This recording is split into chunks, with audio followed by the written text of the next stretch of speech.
അപ്പം ആ ഒരു ബോധ്യത്തിൽ നമുക്കായിരിക്കാം. എന്തുകൊണ്ടാണ് കർത്താവ് ക്രൂശിക്കപ്പെടാൻ നമുക്ക് വേണ്ടി ഇടയായി തീർന്നത്?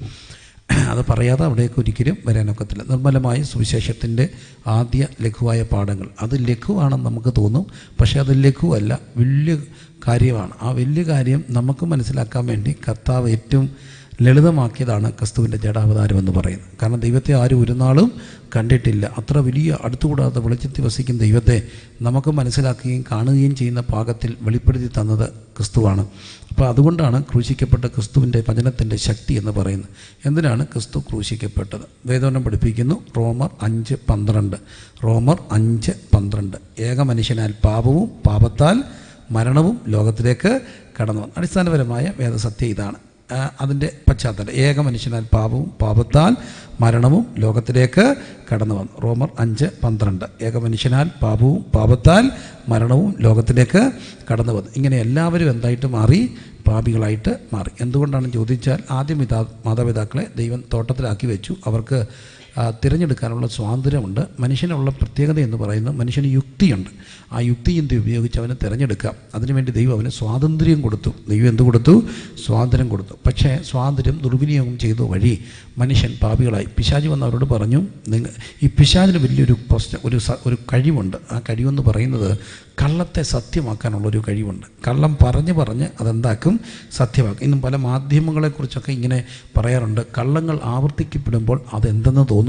സത്യമെന്ന് തോന്നും. അപ്പോൾ കള്ളത്തെ സത്യമാക്കാനുള്ള ഒരു കഴിവ് പിശാച് വന്ന് പറഞ്ഞു, തിന്നുന്ന നാളിൽ നിങ്ങളുടെ, വാസ്തവമായിട്ട് ദൈവം കൽപ്പിച്ചിട്ടുണ്ടോ? ഉണ്ട്. തിന്നുന്ന നാളിൽ മരിക്കത്തില്ല, നിങ്ങളുടെ കണ്ണ് തുറക്കും, നിങ്ങൾ ദൈവത്തെ പോലെ ആകുമെന്ന് പറഞ്ഞു. ഇത് കേട്ട് മനുഷ്യൻ പാപത്തിന് വഴിപ്പെടുന്നു. അങ്ങനെ മനുഷ്യൻ ഇരുവരും ഈ കൽപ്പന ലംഘിച്ച് പാപികളായിട്ട് മാറുന്നു.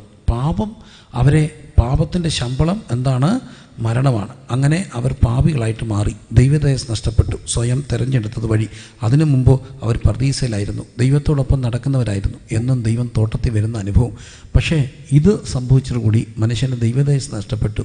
പക്ഷേ ദൈവം അവർക്ക് മക്കളെ കൊടുത്തു. മക്കൾ ഒരിക്കലും പാപഫലമല്ല. വേദവസം പഠിപ്പിക്കുന്നു. സങ്കീർത്തനം 127 മക്കൾ യഹോവ നൽകുന്ന അവകാശവും ഉദരഫലം അവിടുന്ന് തരുന്ന പ്രതിഫലവുമാകും. അപ്പോൾ മക്കൾ പാപഫലമല്ല. പക്ഷെ പാപത്തിന് ശേഷമാണ് മക്കൾ ഉണ്ടായതുകൊണ്ട് മക്കൾക്ക് എന്ത് സ്വഭാവം ഉണ്ടായി? പാപ സ്വഭാവം ഉണ്ടായി. അങ്ങനെ മക്കൾ പാപികളായിട്ട് മാറി. അങ്ങനെ കാലം മുമ്പോട്ട് പോകുന്നു. മോഹം ഗർഭം ധരിച്ച് പാപത്തെ പ്രസവിക്കുന്നു. പാപത്തിൻ്റെ ശമ്പളം മരണമാകും. മരണമെന്ന് പറയുമ്പോൾ നമ്മൾ പേടിക്കേണ്ട ഒരു മരണമുണ്ട്. അത് ശരീരമരണം മാത്രമല്ല, അന്ത്യമരണമുണ്ട്. അതായത് രണ്ടാമത്തെ മരണം വചനം പറയുന്നു, മരിച്ചവർ ആബാലവൃദ്ധം ന്യായാസനത്തിന് മുമ്പിൽ കൊണ്ട് നിൽക്കുന്നു. ഭീരുക്കൾ അവിശ്വാസികൾ അറയ്ക്കപ്പെട്ടവർ, ഇവർക്കുള്ള ഓഹരി തീയും ഗന്ധവും കത്തുന്ന പൊയ്കയുമത്രേ. ഇത് രണ്ടാമത്തെ മരണം. ഒന്നാമത്തെ പുനരുദ്ധാനത്തിൽ പങ്കുള്ളവൻ ഭാഗ്യവാനും വിശുദ്ധനുമാകുന്നു. അവൻ്റെ മേൽ രണ്ടാം മരണത്തിന് അധികാരമില്ല. അങ്ങനെ മനുഷ്യൻ പാപികളായി മാറി. ഈ പാപം മക്കളിലേക്ക് പടരുന്നു. അങ്ങനെ കാലം മുമ്പോട്ട് പോകുന്നു. മക്കൾക്ക് ഈ പാപസ്വഭാവം ഉള്ളത് കൊണ്ട് അവരും പാപം ചെയ്യുന്നു. ഒരു കാര്യം നമ്മൾ മനസ്സിലാക്കേണ്ടത്, ആദ്യം മനുഷ്യൻ പാപം ചെയ്ത് പാപിയായി. ഇന്ന് നമ്മൾ ആരും തന്നെ പാപം ചെയ്ത് പാപിയാകുകയല്ല, പ്രത്യുത പാപി ആയതുകൊണ്ട് എന്ത് ചെയ്യാണ്? പാപം ചെയ്യുകയാണ്. നമ്മുടെ എല്ലാം അകത്തെന്ത് കിടപ്പുണ്ട്? പാപം കിടപ്പുണ്ട്, ഇല്ലേ? അകത്തെന്ത് കിടപ്പുണ്ട്? പാപം കിടപ്പുണ്ട്. ഈ പാപം നമ്മളെ കൊണ്ട് എന്ത് ചെയ്യിപ്പിക്കും? പാപം ചെയ്യിക്കും. പാപത്തിൻ്റെ ശമ്പളം മരണമാകും. അപ്പോൾ ഇതിൽ നിന്ന് എന്നാ രക്ഷിക്കാൻ വേണ്ടിയാണ് റോമാലേഖനം 5-ാം അധ്യായമൊക്കെ നമ്മൾ പഠിക്കുമ്പോൾ ദൈവം മനുഷ്യന് ന്യായപ്രമാണം കൊടുത്തു, അഥവാ നിയമം കൊടുത്തു. അതാണ് പുറപ്പാട് പുസ്തകത്തിൽ മോശ വഴി ദൈവം കൊടുത്ത നിയമങ്ങൾ. ആ നിയമങ്ങളുടെ ആ വളർച്ച നമ്മൾ ആവർത്തന പുസ്തകത്തിലൊക്കെ കാണുന്നുണ്ട്. 600-ലധികം നിയമവും നിയമത്തിൻ്റെ ഉപലംഘനങ്ങളും ചെയ്യരുതെന്നൊക്കെ പറഞ്ഞ് വലിയൊരു നിയമസംഹിത ദൈവം കൊടുത്തു. എന്തിനാണ് ദൈവം നിയമം കൊടുത്തത്? നിയമം കൊടുത്തത് ഒരിക്കലും ശിക്ഷിക്കാൻ വേണ്ടിയല്ല, പിന്നെ എന്ത് ചെയ്യാൻ വേണ്ടിയാ? രക്ഷിക്കാൻ വേണ്ടിയാണ്. എല്ലാ മനുഷ്യർക്കും ദൈവം നിയമം കൊടുത്തത് ശിക്ഷിക്കാനല്ല, രക്ഷിക്കാനാണ്. നമുക്കറിയാം, ഇന്ത്യ മഹാരാജ്യത്ത് ഒത്തിരി നിയമങ്ങളുണ്ട്. നിയമമില്ലെങ്കിൽ ഒരു വീടിന് അതിൻ്റെതായ നിയമമുണ്ട്. ഉണ്ടോ? A family has it's on rules ആണ്. ഒരു റൂളില്ലാത്തതിനെ ഒരിക്കലും എന്തെന്ന് വിളിക്കാനൊക്കത്തില്ല, ഫാമിലി എന്ന് വിളിക്കാനൊക്കത്തില്ല. ചിലപ്പോൾ എൻ്റെയൊക്കെ വീടിൻ്റെ വളർന്നു വന്ന സാഹചര്യം ഞാനിപ്പോൾ ഓർക്കുന്നുണ്ട്.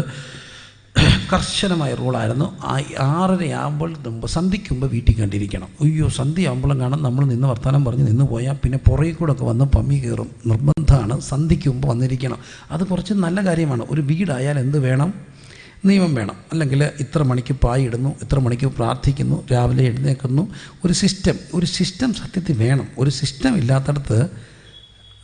ഇല്ലാത്തടത്തിനെ എന്തെന്ന് വിളിക്കാനൊക്കത്തില്ല, വീടെന്ന് വിളിക്കാം. അത് കാർക്കശ്യതയോടൊക്കെ ഭയങ്കര നിയമത്തിന് വേണ്ടി ആകുമ്പോഴാണ് അത് പ്രശ്നമാകും. അപ്പോൾ അങ്ങനെ നിയമം എന്ന് പറയുന്നത് ഒരിക്കലും ശിക്ഷിക്കാൻ വേണ്ടിയല്ല, പിന്നെ എന്ത് ചെയ്യാൻ വേണ്ടിയാണ്? രക്ഷിക്കാൻ വേണ്ടിയാണ്. എന്നാൽ രക്ഷാകാരണമായ നിയമം എന്തിന് കാരണമാകും? ശിക്ഷയ്ക്ക് കാരണമാകും. ശരിയാണോ? അതാണ് ഇവിടെയും സംഭവിച്ചത്. ഏത് നിയമം ലംഘിച്ചാൽ എന്ത് കിട്ടും? ശിക്ഷ കിട്ടും. ഉറപ്പാണോ? നിയമം ലംഘിച്ചാൽ എന്ത് കിട്ടും? ശിക്ഷ കിട്ടും. ഉദാഹരണം പറഞ്ഞാൽ, മനുഷ്യനോട് ദൈവം പറഞ്ഞു, മുഖത്തെ വേർപ്പോട് എന്ത് കഴിക്കണം? ഉപജീവനം കഴിക്കണം എന്ന് പറഞ്ഞാൽ, കഴിക്കുകയാണെങ്കിൽ എന്ത് ചെയ്തിരിക്കണം? വേർതിരിക്കണം. എൻ്റെ കൂടെ എന്ന് പറഞ്ഞേ, കഴിക്കുകയാണെങ്കിൽ എന്ത് ചെയ്തിരിക്കണം? വേർതിരിക്കണം. വേർത്തില്ലെങ്കിൽ എന്ത് ചെയ്യാൻ പാടില്ല? കഴിക്കാൻ പാടില്ല. പക്ഷെ മനുഷ്യൻ വേർക്കാതെ എന്ത് ചെയ്തു? കഴിച്ചു. അതിൻ്റെ ശിക്ഷ കിട്ടിയോ? കിട്ടി. അതാണ് ഷുഗർ, പ്രഷർ, കൊളസ്ട്രോള്, ഹാർട്ട്. ഇത് ശിക്ഷയാണ്. എന്തിൻ്റെ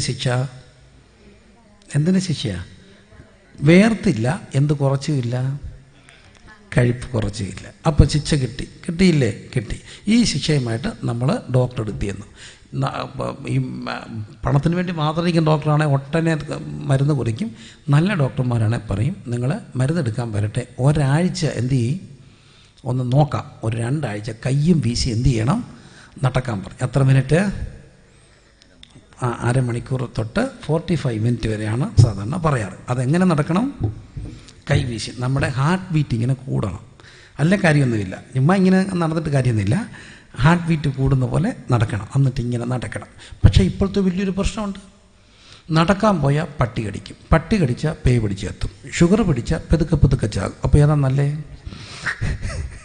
പേ പിടിച്ച് എത്തുമെന്നാണ് നല്ലേ? നടക്കാതിരുന്ന പെതുക്കെ ചാകും അല്ലേ? ഇതൊക്കെ വലിയ പ്രശ്നങ്ങളാണ്. പൊക്കോട്ടെ, നടന്നാലേക്ക് എൻ്റെ പൊന്നെ നടക്കാനൊക്കെ. എനിക്കൊരു രസകരമായ അനുഭവമുണ്ട്. എന്നെ ഒരിക്കൽ റാന്നിന്ന് ചെങ്ങന്നൂക്ക് കൊണ്ടുവിടാൻ വേണ്ടി, ട്രെയിൻ കയറ്റി വിടാൻ വേണ്ടി വെളുപ്പിനെ പോവുക. 4 മണിയായപ്പോൾ എന്നെ എഴുന്നേപ്പിച്ച് എൻ്റെ ഒരു സഹോദരന്, കൂടെ പ്രവർത്തിക്കുന്ന ഒരു സഹോദരന് എന്നെ ബൈക്കിൽ കൊണ്ടുവിടുക. അപ്പം ഞാൻ വെളുപ്പിനെ വന്ന് കിടന്നേ. എന്നിട്ട് ഇവരെന്നെ എഴുന്നേപ്പിച്ചുകൊണ്ട് കൊണ്ടുപോകുക. എൻ്റെ പോനെ, ഞാൻ ബൈക്കിൻ്റെ പുറകിരുന്ന് ഉറങ്ങി.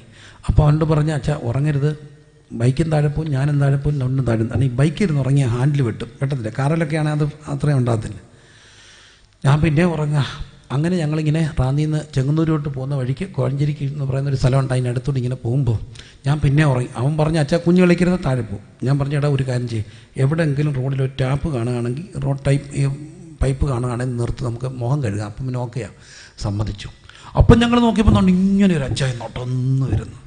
ആ പുള്ളിയെ ഓവർടേക്ക് ചെയ്ത് നിൽക്കി ഇവൻ ടാപ്പ് കണ്ടു, പൈപ്പെന്നും പറഞ്ഞുകൊണ്ട് ഇവൻ ബൈക്ക് നിർത്തി, ഒറ്റ ചവിട്ട്. ഈ പുള്ളി തിരിഞ്ഞൊരൊറ്റ ഓട്ടം, അലറിക്കൊട്ടും. കാരണം അയാൾ ഓർത്തു ഏതാണ്ട് കൊട്ടേഷൻ.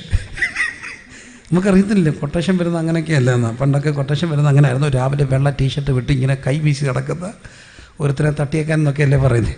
അടയാളം ഒപ്പുകൊടും. അയ്യോ, ഇപ്പോഴും ഉറക്കം വരുമ്പോൾ അതൊന്ന് ആലോചിച്ചാൽ പാവത്തിൻ്റെ കഷ്ടം. അപ്പം നടക്കാൻ പോകുന്നതും പേടിച്ച്. എന്നാൽ ഇതെല്ലാം ശിക്ഷകളാണ്. എന്ത് ശിക്ഷ? വേർക്കാൻ. അപ്പോൾ ഏത് തെറ്റിനും എന്തുണ്ടാകാം? ശിക്ഷ ഉണ്ടാകത്തില്ലേ? ഉണ്ടാകാം. അപ്പം എന്നാൽ ഈ ദൈവത്തിൻ്റെ തെറ്റുകൾക്ക്, അതായത് ദൈവം പറയുന്ന ഒത്തിരി കാര്യങ്ങളുണ്ട്. ആ തെറ്റുകളൊക്കെ ചെയ്താൽ ഈ ശിക്ഷാവധിക്ക് ഒരു വലിയ പ്രശ്നമുണ്ട് കേട്ടോ. അതെല്ലാവരും അറിയണം. അതിനിയും അറിഞ്ഞില്ലെന്ന് പറയാനൊക്കത്തില്ല. അതുകൊണ്ട് ഈ പാറശാല മുഴുവൻ അതിനാണ് ഇങ്ങനെ അങ്ങ് ഓടി നടന്ന് ഇതെല്ലാം പറയുന്നത്. നമ്മളിനി അറിഞ്ഞില്ലെന്ന് എന്ത് ചെയ്യരുത്? പറയരുത്. അതെന്താണെന്ന് ചോദിച്ചാൽ, ലോകത്തിൻ്റെ ശിക്ഷ മരണം കൊണ്ട് തീരും. 40 വർഷം കഠിനതടവിന് വിധിക്കപ്പെട്ട വ്യക്തി 12ാമത്തെ വർഷം പൂജപ്പുര സെൻട്രയിൽ വെച്ച് മരിച്ചുപോയി. പിണറായി സർക്കാർ എന്തോ ചെയ്യും? മൊബൈൽ മോർച്ചറി സൂക്ഷിക്കുമോ വിട്ടുകൊടുക്കുമോ? മൊബൈൽ മോർച്ചറിൽ ബോഡി അടുത്ത 40 വർഷം തികഞ്ഞ വരെ പൂജപ്പുര സെൻട്രൽ ജയിലിൽ സൂക്ഷിക്കുമോ അതോ വിട്ടുകൊടുക്കുമോ? വിട്ടുകൊടുക്കും. മരിച്ചു, എന്തോ തീർന്നു? ശിക്ഷ തീർന്നല്ലോ. പക്ഷേ ഈ ദൈവകോടതിക്ക് ഒരു പ്രശ്നമുണ്ട് മക്കളെ. മരിച്ചാലും ഇങ്ങനെ ലൈവായിട്ട് പൊക്കിയെടുത്തുകൊണ്ട് എവിടെ നിർത്തും? ന്യായാസനത്തിന് മുമ്പാകെ നിർത്തും. അതാണ് ഒരിക്കൽ മരിക്കുകയും പിന്നെ അവനവൻ ശരീരിക്കുമ്പോൾ ചെയ്തത് നല്ലതാകിലും തീയതാകിലും നാം എല്ലാവരും അതിന് തക്കവണ്ണം പ്രാപിക്കേണ്ടത്. ഇങ്ങനെ പോയി നിൽക്കേണ്ടി വരും. അപ്പം ചത്താൽ ഈ ശിക്ഷ എന്ത് ചെയ്യത്തില്ല? തീരത്തില്ല. അപ്പം പാപത്തിൻ്റെ നിയമം നേടിക്കൊടുത്തത് എന്ത് നേടിക്കൊടുത്തു?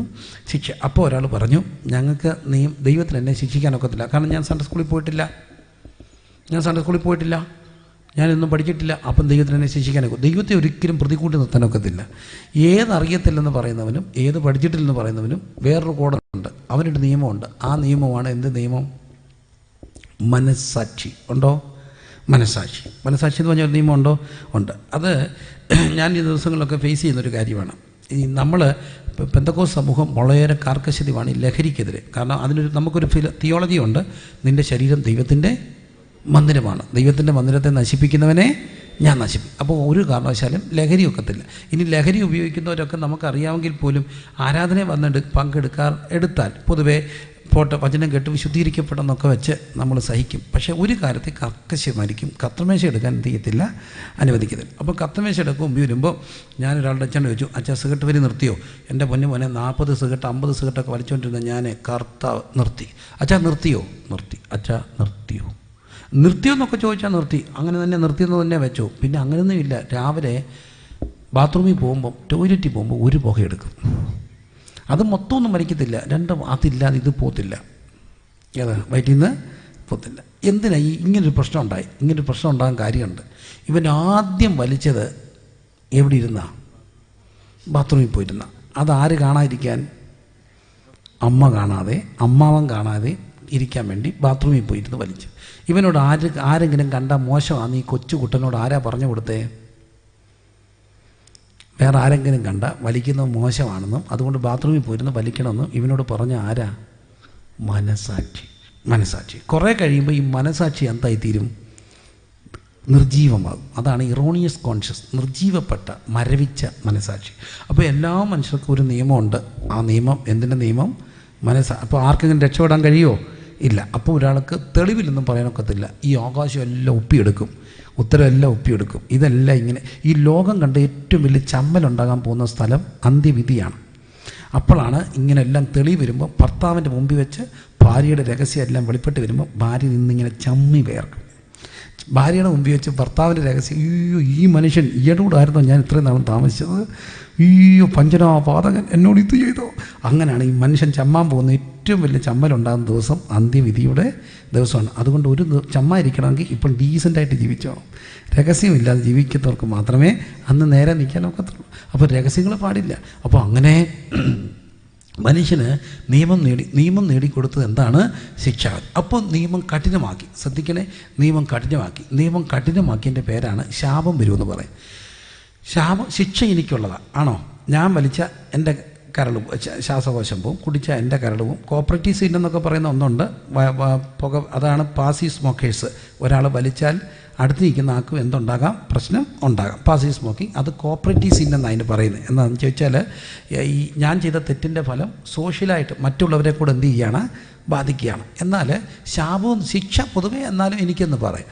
എന്നാൽ ശാപം എന്ന് പറയുന്നത് എനിക്ക് മാത്രമല്ല, ആർക്കൂടെ വരാം? ആർക്ക് വരും? മക്കൾക്കൂടെ വരും. എത്ര തലമുറ വരെ വരാം? 4. എന്തുകൊണ്ട് 4 എന്ന് പറയുന്ന കണക്ക് പറയുന്ന ഒരു കാര്യമുണ്ട്.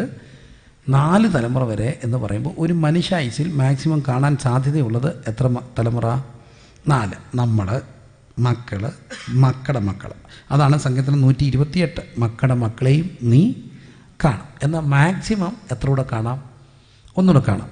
യോസഫ്, ഇയ്യോബ് ഉദാഹരണം. അപ്പം അങ്ങനെ 4 തലമുറ വരെ ശാപം വരുമെന്ന് പറഞ്ഞത് ശപിക്കാൻ വേണ്ടിയാണോ? ആണോ? അല്ല. ദൈവം ഒരിക്കലും ശപിക്കും ദൈവമല്ല. ദൈവത്തിൻ്റെ ഉദ്ദേശം ശപിക്കരുതെന്ന് തന്നെയാണ്. പക്ഷേ എന്തിനാണ് ശാപം വരുമെന്ന് പറഞ്ഞത്? ഈ അകത്ത് കിടക്കുന്ന പാപം ചെയ്യിപ്പിക്കുമ്പോൾ ഓർക്കണം, എൻ്റെ കുഞ്ഞുങ്ങൾക്ക് ദോഷം വരുമല്ലെന്ന് ഓർത്ത് ഇതിൽ നിന്ന് എന്ത് ചെയ്യണം? മാറി നിൽക്കണം. കാരണം ഒരു അപ്പനും അമ്മയ്ക്കും ഇഷ്ടമില്ല ആർക്ക് ദോഷം വരാൻ? മക്കൾക്ക് ദോഷം വരാൻ. ഇഷ്ടമുണ്ടോ? മക്കൾക്ക് ദോഷം വരുന്ന എന്തെങ്കിലും ആരെങ്കിലും ചെയ്യുമോ? ഇല്ല. സത്യത്തിൽ എല്ലാ മനുഷ്യരും ജീവിക്കുന്ന ആർക്ക് വേണ്ടിയാണ്? മക്കൾക്ക് വേണ്ടിയാണ്. ഈ മക്കളെന്ന് അറിയുന്നില്ലെന്നേ ഉള്ളൂ. എല്ലാ മനുഷ്യരും ജീവിക്കുന്ന ആർക്ക് വേണ്ടിയാണ്? മക്കൾക്ക് വേണ്ടി. ഈ മക്കളെ അടിക്കുന്നത് പോലും സത്യത്തിൽ ഇഷ്ടം ഉണ്ടായിട്ടാണോ? അല്ല. ഞാനൊരു വീട്ടിലൊരു സന്ധ്യയ്ക്ക് കയറിച്ചില്ലോ, ഒരു വലിയ മനുഷ്യൻ. ആ മനുഷ്യൻ സന്ധ്യയ്ക്ക് അങ്ങോട്ട് മാറി നിന്നിട്ട് ഞാൻ നോക്കിയപ്പോൾ ഒരു വടിയെടുത്ത് തന്നെ അങ്ങ് അടിക്കുക. തനിക്കെന്നെ ഭ്രാന്ത് പിടിച്ചോ? ഒന്നുമില്ല പക്ഷേ, ചെറുക്കനിട്ട് 2 അടി വെച്ച് കൊടുത്തു. അത് നമുക്ക് ഏറ്റുപോയി. ആ സങ്കടം തീർക്കാൻ എങ്ങനെ അടിക്കുക? തന്നെ അടിക്കുക. നമ്മൾ ഈ പിള്ളേർക്കിട്ട് അട്ടിയൊക്കെ കൊടുത്തിട്ട് ഈ തൊടയൊക്കെ ഇങ്ങനെ തെണുത്ത് വരത്തില്ലേ? അടിച്ചിട്ട് എന്തോ ചെയ്യും? അന്ന് നമ്മൾ രാത്രി സുഖമായിട്ട് ഉറങ്ങുമോ? ഇവർ ഉറങ്ങുമ്പം പോയി തപ്പി നോക്കൂ. അവരുറങ്ങുമ്പോൾ പോയി തപ്പി, നിങ്ങൾ അറിയത്തില്ലുള്ളൂ, അവിടെ പോയി ഇങ്ങനെ തപ്പി നോക്കും. ഭയങ്കര സങ്കടം അല്ലേ, അടിച്ച സങ്കടമല്ലേ. പക്ഷേ ഇവരടി മേടിക്കാതെ പോത്തുമില്ലല്ലോ, അത് വേറെ കാര്യമാണ്. അപ്പോൾ എന്നാലും മനുഷ്യൻ ജീവിക്കുന്ന ആർക്ക് വേണ്ടിയാണ്? മക്കൾക്ക് വേണ്ടിയാണ്. ഈ മക്കളെ നമുക്കിഷ്ടമാണ്. മക്കളെക്കാട്ടി ഇഷ്ടം ആരെയാണെന്നറിയാമോ? ആരെയാ? മക്കളെയാണോ മക്കളുടെ മക്കളെയാണോ ഇഷ്ടം? അമ്മച്ചിയും അമ്മച്ചിയുടെ ഇരിപ്പുണ്ടോ? ഒന്ന് കൈവക്കിക്ക്. കൊച്ചുമക്കളുള്ളവർ സന്തോഷമല്ലേ? മക്കളുടെ മക്കൾ വൃദ്ധൻ്റെ ആണുങ്ങളാരും ഇല്ലേ? വലിയ കൊച്ചന്മാർ, അത് അവർക്ക് ഇതൊന്നും ബാധിക്കത്തില്ല. മക്കളുടെ മക്കൾ സന്തോഷമാണോ? എന്നാ കാര്യം എന്നറിയാമോ? നമ്മളിപ്പോൾ ഈ വല്യപ്പച്ചനെ വല്യമ്മച്ചയും വളർത്തിയ പിള്ളേർ പിഴച്ചു പോകുമെന്ന് പറയും. സത്യമാണ്, കുറേ സത്യമാണ്. എന്നാ കാര്യം എന്നറിയാമോ? ഇവരാരെ തല്ലത്തില്ല, കൊച്ചുങ്ങളെ തല്ലത്തില്ല. പിള്ളേരെ ആണെങ്കിൽ നമ്മൾ എന്ത് ചെയ്യും? തല്ലും. ഇപ്പം പിള്ളേരെ തല്ലുന്നതൊക്കെ കുറവാണ്. എന്നാലും അയ്യോ കൊച്ചുമക്കളെ നമ്മൾ തല്ലുമോ?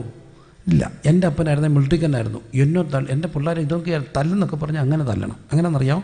ഭയങ്കര ഇങ്ങനെ വന്നിട്ട് നിക്കറൊക്കെ ഊരി, നമ്മളാണ് ഇച്ചിരി വണ്ണമൊക്കെ ഉള്ളവനായിരുന്നു, എണ്ണയൊക്കെ ഇങ്ങനെ പുരട്ടി പതുക്കെ പിടിപ്പിച്ച്, പിന്നെ ഒരു വടിയൊക്കെ വെട്ടിക്കൊണ്ട് വന്ന്, അപ്പോൾ നമ്മൾ തന്നെ അങ്ങ് ആദിഭൂതിയാണ്. വടിയൊക്കെ എടുത്തുകൊണ്ട് വന്ന് പതുക്കെ വർത്താനമൊക്കെ പറഞ്ഞ് മോൻ ചെയ്ത തെറ്റെല്ലാം ചോദിച്ചിട്ട് പതുക്കെ ഇങ്ങനെ കൊട്ടിയിരുന്ന് ഒരു 5-8 കൊട്ടും നമ്മളൊത്തും ചുമ്മാ ഇരിക്കുക. അന്നേരം ഒരു അടിയുണ്ട്. ഒറ്റ അടി കിട്ടിയാൽ 3 റൗണ്ട് 4 റൗണ്ടൊക്കെ പെരക്കി വിട്ട് കൊടുക്കുമായിരുന്നു. അത്ര അടിക്കുന്നു. എന്നോ അടിയുടെ പേട്ടകെട്ടായിരുന്നു. എൻ്റെ അപ്പൻ മിലിറ്ററിക്കാരനായിരുന്നു. അവധിക്ക് പോകുമ്പോൾ ഞാനും പെങ്ങളും കൂടെ പാടുമായിരുന്നു, സന്തോഷം വന്നല്ലോ സന്താപം തീർന്നല്ലോ. അത്ര അടിയായിരുന്നു. പക്ഷേ കൊച്ചുമക്കളായി കഴിഞ്ഞപ്പോൾ ഈ മനുഷ്യൻ അടിക്കത്തില്ല. ഞാനൊരിക്കൽ എൻ്റെ കൊച്ചിനെ അടിക്കാൻ പിടിച്ചു. എടാ അടിക്കരുത്. ഞാൻ ചോദിച്ചു അതെന്നാ? അതേ, എനിക്ക് നെഞ്ചിനകത്ത് വേദന വരും. അവൾ കരയുന്ന കേട്ട. ആഹാ, അപ്പോൾ നമ്മളെ അടിച്ചപ്പോൾ ഒരു വേദനയും തോന്നിയില്ല. അതെ, ഞാൻ പറഞ്ഞു ഞാൻ അപ്പനാണെങ്കിൽ അടിക്കുമോ? എടാ അടിക്കരുത്, അടിച്ചിരിക്കും. എൻ്റെ കൊച്ചിനെ ഞാൻ അടിക്കുമോ? എൻ്റെ കൊച്ചിനെ അടിക്കാൻ എനിക്ക് അവകാശമില്ല. ഞാൻ പിന്നെ എന്തിനാ അപ്പനായിട്ട് ജീവിക്കുന്നത്? എന്നാൽ നീ അടിച്ചു. ഞാൻ കൊച്ചിനോട്ടൊരു അടി വെച്ച് കൊടുത്തു. ഇഷ്ടം പുറകെ നിൽക്കുക. ഒരൊറ്റ അടി എൻ്റെ കന്നം തീർത്തു. കണ്ണിക്കൂടെ പൊന്നീച്ച് മാറി. എന്നിട്ട് ഈ പുള്ളിക്കാരൻ പറയുക, നീ നിൻ്റെ കൊച്ചിനെ അടിച്ചപ്പോൾ ഒത്തിരി നാളായില്ലേ, ഞാനൊന്ന് അടിച്ചു നോക്കിയാൽ. അപ്പം ഞാൻ നോക്കിയപ്പം കരഞ്ഞുകൊണ്ടിരുന്ന കൊച്ച് തുള്ളിച്ചാടുന്നു. പപ്പ എന്നെ തല്ലി, അപ്പച്ചൻ പപ്പായെ തല്ലി. കാര്യം കൊച്ചുമക്കൾ. അപ്പോൾ ഈ കൊച്ചുമക്കൾ എന്ന് കർത്താവ് പറയാൻ കാര്യമുണ്ട്. മക്കളുടെ മക്കൾ, ശരിയല്ലേ? മക്കളുടെ മക്കൾ. ഇതെല്ലാം വന്നിട്ട് മനുഷ്യൻ പിന്നെ എന്ത് ചെയ്തു? പാപം ചെയ്തു. അതെന്തോ വരുത്തി ശാപം വരുത്തി. ആർക്ക്? ഈ പൊന്നോമന മക്കൾക്കൊക്കെ ശാപം. എന്തൊക്കെ ശാപം വരുത്താം? ചെല്ലുണ്ട് ഈ കൊണ്ടിക്കൂടോത്രം ചെയ്യും. അപ്പുറത്ത് അവനെ ഓടിക്കാനും ആ വസ്തു പിടിച്ചു മേടിക്കാനും അവൻ്റെ ബിസിനസ് തകരാനും ഒക്കെ കൊണ്ടിക്കൂടോത്രം ചെയ്യും. കൊണ്ടിക്കൂടോത്രം ചെയ്യുന്നവരെല്ലാം ഓർത്തോണം, ഇപ്പം താൽക്കാലിക ലാഭം ഉണ്ടായാലും ഈ അയച്ചു വിടുന്ന മുതുപിശാചെല്ലാം തിരിച്ചു വരും. ഇവർ ചാകാൻ നേരത്ത് ഇവരെയും കൊണ്ടേ പോകത്തുള്ളൂ. അതുകൊണ്ട് ഈ കൂടോത്രം ചെയ്തവർക്കെല്ലാം അലയ്ക്കുമ്പം അലച്ച് വിളിച്ചൊക്കെയാണ് പോകുന്നത്. അയ്യോ വരുന്നേ, പിശാച് വരുന്നേ, കൊണ്ടുപോകുന്നതെന്നൊക്കെ പറയും. എന്താ കാര്യം എന്നറിയാം? ഈ കൂടോത്രം ചെയ്തെല്ലാം തിരിച്ചു വരും. ഇതെല്ലാം മക്കൾക്ക് എന്താകും? ശാപമാണ്. പിന്നെ ചെല്ലുണ്ട് അപ്പുറത്തെ ഒരുത്തൻ്റെ ഭാര്യയെ വളയ്ക്കും, ഇപ്പുറത്തെ പെണ്ണിനെ വശീകരിക്കും. ലൈംഗിക പാപങ്ങൾ ഭയങ്കര ശാപം വരുന്നു. കാരണം ഒരു ഭർത്താവിൻ്റെ ഭാര്യയെ വശീകരിച്ചാൽ, അവളെ കൊണ്ട് പാപം ചെയ്യിപ്പിച്ചാൽ അവളവിടെ ഭർത്താവിൻ്റെ എന്താണ്? അവകാശമാണ്. ഒരു കെട്ടിയോനെ ഒരു സ്ത്രീ വേറെ സ്ത്രീ കൊണ്ടുപോയാൽ അവൻ്റെ ഭാര്യ വല്ലാതെ നെഞ്ചു പൊട്ടി പ്രാകും. മാത്രമാണ് ഒരു കുഞ്ഞിനെ നശിപ്പിച്ചാലോ അവൻ്റെ അപ്പനും അമ്മയും ചങ്ക് പൊട്ടി പ്രാകും. എൻ്റെ കൊച്ചിനെ നശിപ്പിച്ചവന് ഗുണം വരത്തില്ല. ഇതെല്ലാം എന്ത് വരുത്തും? ശാപം വരുത്തും. പിന്നെ പാവം പിടിച്ചവൻ്റെ വേർപ്പും. പിന്നെ പാവങ്ങളെയൊക്കെ അടിക്കത്തില്ലേ? അടിച്ച് തകർത്ത് കൂട്ടം കൂടിയൊക്കെ ഇന്ന് ഈ കൂട്ടക്കൊലപാതകങ്ങളൊക്കെ ഒത്തിരി നടക്കുന്നുണ്ട്. ഒരുത്തിനെയൊക്കെ ഇട്ടങ്ങ് ചവിട്ടിയിട്ടങ്ങ് കൊല്ലും. ഉയ്യോ, ഞാനൊരിക്കൽ കണ്ട് സങ്കടം തോന്നിപ്പോൾ. ഈ പിള്ളേരുടെ സംഘർഷം, പിന്നെ എന്താ ഈ രാഷ്ട്രീയ കോളേജിലെ വഴക്ക്. എന്നിട്ടൊരു ഇമാരെല്ലാം ഒറ്റയ്ക്ക് കിട്ടിയ എല്ലാവരും കൂടി പോയി ഒരുത്തിനെ കിട്ടി, അവനെ ഒരു ഓടയ്ക്കകത്തോട്ട് ചവിട്ടി താക്കുക. ഓടയ്ക്കകത്തോട്ട് ചവിട്ടി ഈ പിള്ളേർ താക്കുമ്പോൾ അവൻ അന്ന് വൈകിട്ട് എങ്ങനെയെങ്കിലുമൊക്കെ വീട്ടിൽ ചെല്ലുമ്പോൾ ഇവൻ്റെ പുറമെല്ലാം നോക്കിയിട്ട് ഇവൻ്റെ അമ്മ ഇരുന്ന് പ്രാകത്തില്ലേ, എൻ്റെ കൊച്ചിനെ തല്ലിയവൻ ഒരിക്കലും എന്ത് വരത്തില്ല? ഗുണം വരത്തില്ല. ഇതെല്ലാം എന്ത് വരുത്താം? ശാപം വരുത്താം. അപ്പോൾ ഇങ്ങനെ ശാപങ്ങൾ മനുഷ്യൻ്റെ മേൽ വന്നു. അപ്പോൾ ശാപമൊക്കെ ഉണ്ടോയെന്ന് ചോദിച്ചാൽ എളിവും പറയും ശാപം ഉണ്ടെന്ന്. ഞാൻ ഇന്നലെയും പറഞ്ഞൊരു കാര്യമാണ്. ഈ ആവർത്തിക്കുന്നത് എന്തെങ്കിലുമൊക്കെ ആർക്കെങ്കിലുമൊക്കെ ഇത് യാഥാർത്ഥ്യമായ കാര്യമാണ്. എൻ്റെ വീട്, എൻ്റെ അപ്പച്ചനൊരു എസ്റ്റേറ്റ് സൂപ്പറുണ്ടായിരുന്നു. എനിക്ക് 10 വയസ്സുള്ളപ്പോൾ അപ്പച്ചൻ മരിച്ചുപോയി. അപ്പോൾ അപ്പച്ചൻ്റെ കയ്യെ പിടിച്ചുകൊണ്ട് ഞാനിങ്ങനെ കുഞ്ഞിലെ പോവുകയാണ്. എൻ്റെ അപ്പൻ്റെ ചേട്ടൻ ഇങ്ങനെ നടന്നു വരുന്നു. ഞാനിത് സാറിന് പറയാനുള്ളൊരു കാര്യമാണ്. അപ്പോൾ അപ്പൻ്റെ ചേട്ടനെ കണ്ടപ്പോൾ വെള്ളം പഠിച്ച് വല്ലാതെ വരികയാണ്. എൻ്റെ അപ്പച്ചൻ എന്നോട് പറഞ്ഞ, മോനെ ഇത് അപ്പച്ചൻ്റെ കുറ്റമാണ്. ഈ എൻ്റെ അപ്പൻ്റെ ചേട്ടൻ വല്യപ്പാന്ന് ഞങ്ങൾ വിളിക്കുന്നത്, വല്യപ്പ ഇങ്ങനെ ആയിപ്പോയെ. ഞാൻ ചോദിച്ചു അപ്പച്ചൻ എന്തോ ചെയ്തു? അപ്പോൾ എൻ്റെ അപ്പച്ചൻ പറഞ്ഞു, അപ്പച്ചൻ തോട്ടത്തിൽ ഇങ്ങനെ കുടിയിറക്കാൻ പോയി. എസ്റ്റേറ്റ് സൂപ്പറുണ്ടായിരുന്നു. അപ്പോൾ 10-40 കുടികളിങ്ങനെ പാവങ്ങളെ ഇറക്കി അപ്പളെ തീയിട്ട് അടിത്തറ വരെ മാറി മാന്തി തെങ്ങും വാഴയൊക്കെ നട്ടു പോവുകയാണ്. അങ്ങനെ ഒരു കുടിലിൽ ചെന്നപ്പം ഒരു കൊച്ചു കുഞ്ഞ് കിടക്കുന്നു. ഒരമ്മ 19 വയസ്സുണ്ട്, 2 കൈയും കൂപ്പി അപേക്ഷിച്ചു, എമനെ ഇരന്ന് മേടിച്ച കഞ്ഞിയാണ്, അതൊന്ന് കൊടുത്തിട്ട് ഇറങ്ങിക്കോളാം. എവിടെ കേൾക്കാൻ, ഒറ്റ തൊഴി കഞ്ഞിക്കാലത്തിന് അത് തെറിച്ച് കൊച്ചൻ്റെ ദേഹത്ത് വീണു. അതിനെ വാരി എടുത്തുകൊണ്ട് ഇറങ്ങി. ആ അമ്മ ഇറങ്ങുന്നതിന് മുമ്പ് ഈ വീടിന് തീയിട്ടു.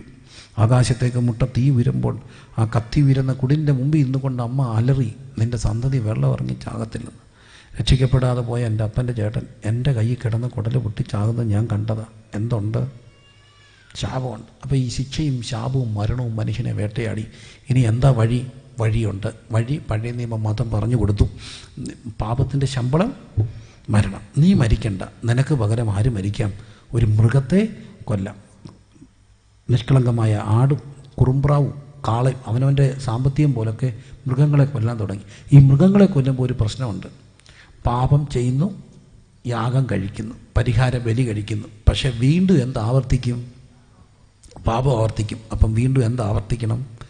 ബലി ആവർത്തിക്കണം, യാഗങ്ങൾ ആവർത്തിക്കണം. അങ്ങനെ യാഗവും പരിഹാരവും ഇങ്ങനെ പാപവും പരിഹാരവും പ്രക്രിയയും ഇങ്ങനെ ഓൺഗോയിങ് പ്രോസസ്സ് പോലെ പോയി. എബ്രായലേഖനം പഠിപ്പിക്കുന്നു, ഏത് പുരോഹിതനും ദിവസേന ശുശ്രൂഷിച്ചും പാപങ്ങളെ പരിഹരിപ്പാൻ ഒരു നാളും കഴിയാത്ത അതേ യാഗങ്ങളെ കൂടെ കൂടെ കഴിച്ചുകൊണ്ടിരിക്കുന്നു. അപ്പോൾ ഇനി എന്താ നിലവിളി ഉയർന്നു. ആ നിലവിളി എല്ലാം കൂടാണ് അപ്പോസ്തലനായ പൗലോസ് പറയുന്നത്. അയ്യോ, ഞാൻ അരിഷ്ട മനുഷ്യൻ, ഈ പാപത്തിനും മരണത്തിനും അധീനമായ ശരീരത്തു നിന്ന് എന്നെ ആര് വിടുവിക്കും? ആ വാക്ക് എല്ലാവരും ഒന്ന് പറഞ്ഞേ, അയ്യോ ഞാൻ അരിഷ്ട മനുഷ്യൻ, ഈ പാപത്തിന് അധീനമായ ശരീരത്തു നിന്ന് എന്നെ ആര് വിടുവിക്കും? ഉത്തരം വന്നു. ഉത്തരമാണ് കർത്താവായ യേശു ക്രിസ്തു. ദൈവം തൻ്റെ ആര് എനിക്ക് വേണ്ടി പോകുന്നുള്ള ചോദ്യത്തിന് മുമ്പിൽ ദൈവം തൻ്റെ പുത്രനെ നൽകുവാൻ തക്കവണ്ണം ലോകത്തെ സ്നേഹിച്ചു. മനുഷ്യൻ മൂലമാണ് ഈ മരണം ഉണ്ടായത്, പാപം ഉണ്ടായത്. അതുകൊണ്ട് പരിഹാരവും ആര് മൂലം ഉണ്ടാകണം? മനുഷ്യൻ മൂലം ഉണ്ടാകണം. അതിനുവേണ്ടി ദൈവം ആരായിട്ട് മാറി? മനുഷ്യനായിട്ട് മാറി. അതാണ് ക്രിസ്തു, ദൈവത്തിൻ്റെ ജഡ. ദൈവം മനുഷ്യനായും. ദൈവം മനുഷ്യനായി എന്നുള്ളത് ചെറിയ കാര്യമല്ല.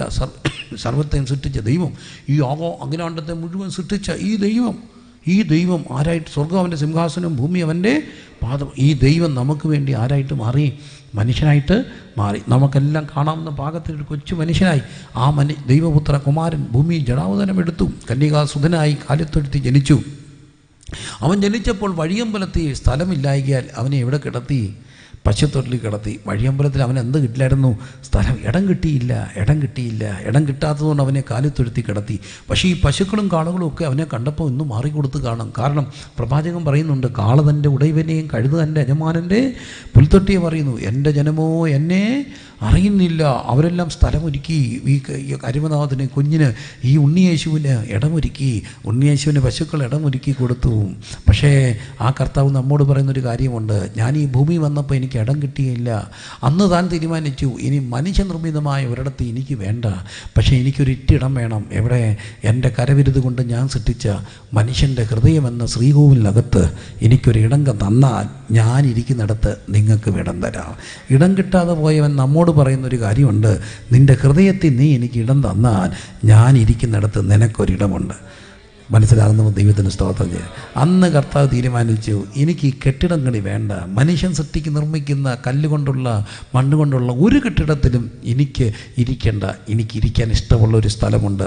ഞാൻ എൻ്റെ കൈകൊണ്ട് മെനഞ്ഞ മൂക്കിൽ ജീവശ്വാസം ഊതിയ മനുഷ്യൻ്റെ ഹൃദയമെന്ന ശ്രീകോവിൽ. അതാണ് ശരീരം ദൈവത്തിൻ്റെ മന്ദിരമാണെങ്കിൽ അതിൻ്റെ ശ്രീകോവിലാണ് ഹൃദയം. ആ ഹൃദയത്തിനകത്തിരിക്കാൻ ഇഷ്ടപ്പെടുന്ന ഒരു ദൈവമുണ്ട്. അവിടെ ഈ കർത്താവിന് ഇടം കൊടുത്താൽ എന്ത് സംഭവിക്കുമെന്നറിയാമോ? കർത്താവ് പറഞ്ഞു, ഞാൻ ഇരിക്കുന്നിടത്ത് നിനക്കും ഇടം തരാം. ഇന്ന് രാത്രി പ്രിയപ്പെട്ടവരെ, അവന് വേണ്ടി ഹൃദയം കൊടുത്താൽ, ഇടുക്കമില്ലാത്തൊരു സ്ഥലം നമ്മുടെ ഹൃദയത്തിൽ അവന് കൊടുത്താൽ ഒട്ടും ഇടുക്കമില്ലാത്തൊരിടം. അതിനെപ്പറ്റിയൊക്കെ വെളിപ്പാട് പറയുന്നത് എന്താ? 12 രത്നങ്ങൾ കൊണ്ട് അലങ്കൃതമായ അതിൻ്റെ അടിസ്ഥാനം. ഹല്ലേലൂയ! അത്ര വലിയൊരു ഇടം നമുക്ക് വേണ്ടി കർത്താവ് ഒരുക്കുന്നുണ്ട്. ആ പ്രത്യാശയുള്ള ദൈവമക്കൾ ഇന്ന് രാത്രി ദൈവത്തിനൊന്ന് സ്തോത്രം ചെയ്താട്ട് നിങ്ങൾ അവനിടം. ഇന്ന് രാത്രി എന്നെ കേൾക്കുന്ന പ്രിയപ്പെട്ടവരെ, ഇടുക്കം ദൈവത്തിന് ഒരു ഇടം നമ്മുടെ ഹൃദയത്തിൽ കൊടുക്കാൻ എന്ത് വേണം? അനുരക്ഷകനെ. അതുകൊണ്ടാണ് യോഹന്നാൻ പറയുന്നത്, അവനെ കൈക്കൊണ്ട് അവൻ്റെ നാമത്തിൽ വിശ്വസിക്കുന്ന ഏവർക്കും ദൈവമക്കളായി തീരുവാൻ കുഞ്ഞുമക്കൾ ഉൾപ്പെടെ എല്ലാവരും പറയട്ടെ, യേശുവേ ഞാനൊരു പാപിയാണ്, എൻ്റെ പാപത്തിന് വേണ്ടിയാണ് നീ മരിച്ചത് എന്ന് പറഞ്ഞ് കർത്താവേ എൻ്റെ ഹൃദയത്തിലേക്ക് അങ്ങ് വരണമേ, എൻ്റെ ഹൃദയത്തിലേക്ക് അങ്ങ് വന്നിട്ട് അവിടെ വസിക്കണേ എന്ന് പറഞ്ഞ് ഈ കർത്താവിനെ നമ്മുടെ ഹൃദയത്തിലേക്ക് ക്ഷണിച്ചാൽ എന്ത് സംഭവിക്കുന്നറിയാമോ? കർത്താവ് നമ്മുടെ ഹൃദയത്തിൽ വരും. അപ്പം നമുക്ക് എന്തുണ്ടാകും? അവനെ കൈക്കൊണ്ട് അവൻ്റെ നാമത്തിൽ വിശ്വസിക്കുന്ന ഏവർക്കും ദൈവമക്കളായി തീരുവാൻ അവൻ അധികാരം കൊടുത്തു. ഇന്ന് രാത്രി എന്നെ കേൾക്കുന്നവരെ, നിങ്ങളുടെ ഹൃദയത്തിൽ കർത്താവിനെ വിളിക്കാൻ ഒറ്റ വഴി, യേശുവേ എൻ്റെ ഹൃദയത്തിലേക്ക് വരണം. ഒറ്റ വാക്ക് വിളിച്ചാൽ വചനം പറയുന്നു, അവൻ നിൻ്റെ വാതിൽക്ക് നിന്ന് മുട്ടുന്നു. ആരെങ്കിലും എൻ്റെ ശബ്ദം കേട്ട് വാതിൽ തുറന്നാൽ ഞാൻ അവനോടും അവൻ എന്നോടും കൂടെ അത്താഴം കഴിക്കും. ഇന്ന് രാത്രിയിൽ എന്നെ ശ്രദ്ധിക്കുന്ന പ്രിയപ്പെട്ടവരെ, അടുത്ത മകരമായി എവിടെങ്കിലുമൊക്കെ എന്നെ ശ്രദ്ധിക്കുന്നവരെ, ലൈവിൽ ശ്രദ്ധിക്കുന്നവരെ, ഈ നിമിഷം നിങ്ങൾ ഇന്ന് വരെ നിങ്ങളുടെ ഹൃദയം കർത്താവിന് വേണ്ടി കൊടുത്തിട്ടില്ലെങ്കിൽ, കർത്താവിന് നിങ്ങളുടെ പണം വേണ്ട, കർത്താവിന് നിങ്ങളുടെ കല്ലുകൾ കൊണ്ടുണ്ടാക്കിയ ഒരു കുരിശടിയല്ല ദൈവത്തിന് വേണ്ടത്. ദൈവത്തിന് അതൊക്കെ ചിലപ്പോൾ നല്ല കാര്യമാണ്, അതൊന്നും മോശമാണെന്ന് ഞാൻ പറയുന്നില്ല. പക്ഷെ ദൈവത്തിന് കൊടുക്കാൻ ഇഷ്ടപ്പെടുന്ന, ദൈവത്തിന് കൊടുക്കാൻ ഒക്കുന്ന ഏറ്റവും ശ്രേഷ്ഠമായ സ്ഥലം, ഏറ്റവും ശ്രേഷ്ഠമായത് നമ്മുടെ ഹൃദയമാണ്. അവിടെ മറ്റ് പലതിനെ ഇടയ്ക്കത്തേക്കല്ല, ഒരു വിശാലപ്പെട്ട ഹൃദയം. കർത്താവെ, നീ എൻ്റെ ഹൃദയത്തിലേക്ക് വന്നാട്ട്, നിനക്ക് കയറാൻ ഇഷ്ടമില്ലാത്ത, നിനക്ക് കയറാൻ അനുവാദമില്ലാത്ത ഒരു സ്ഥലമില്ലാതെ എൻ്റെ ഹൃദയം മുഴുവനായി നിനക്ക് തരികയാണ് എന്ന് പറഞ്ഞ് കർത്താവിന് വേണ്ടി നമ്മുടെ ഹൃദയം കൊടുക്കുമ്പോൾ അവിടെ നമ്മുടെ ഹൃദയത്തെ വസിക്കും. അങ്ങനെ ഇടം കൊടുത്താൽ പിന്നെ ഒരു കാര്യം ഉറപ്പാണ്, കർത്താവ് ഇരിക്കുന്നിടത്ത് നമുക്കൊരിടമുണ്ട്. ഞാൻ നിനക്ക് വേണ്ടി വാസസ്ഥലം ഒരുക്കാൻ പോകുന്നു. ഇന്ന് രാത്രി അപ്രത്യാശയുള്ള ദൈവമക്കൾ ദൈവത്തെ ഒന്ന് സ്തുതിച്ചാട്ട്. അവന് ഇടം കിട്ടിയില്ല. ഇടം കിട്ടാതെ പോയവൻ 12 വയസ്സ് വരെ നമ്മൾ ദേവാലയത്തിൽ വെച്ചൊക്കെ കാണുന്നുണ്ട്. പിന്നെ ആ കർത്താവിനെ കാണുന്നില്ല. പിന്നെ എത്രാമത്തെ വയസ്സിലാണ് കാണുന്നത്? 30-ാമത്തെ വയസ്സ്. അപ്പം 12-നും 30-നും ഇടയ്ക്ക് കർത്താവ് എന്ത് ചെയ്യുമായിരുന്നു? 12-നും 30-നും ഇടയ്ക്ക് വിശ്വസിക്കപ്പെടുന്നൊരു കാര്യമുണ്ട്, പണി ചെയ്യുമായിരുന്നു. എന്ത് പണി?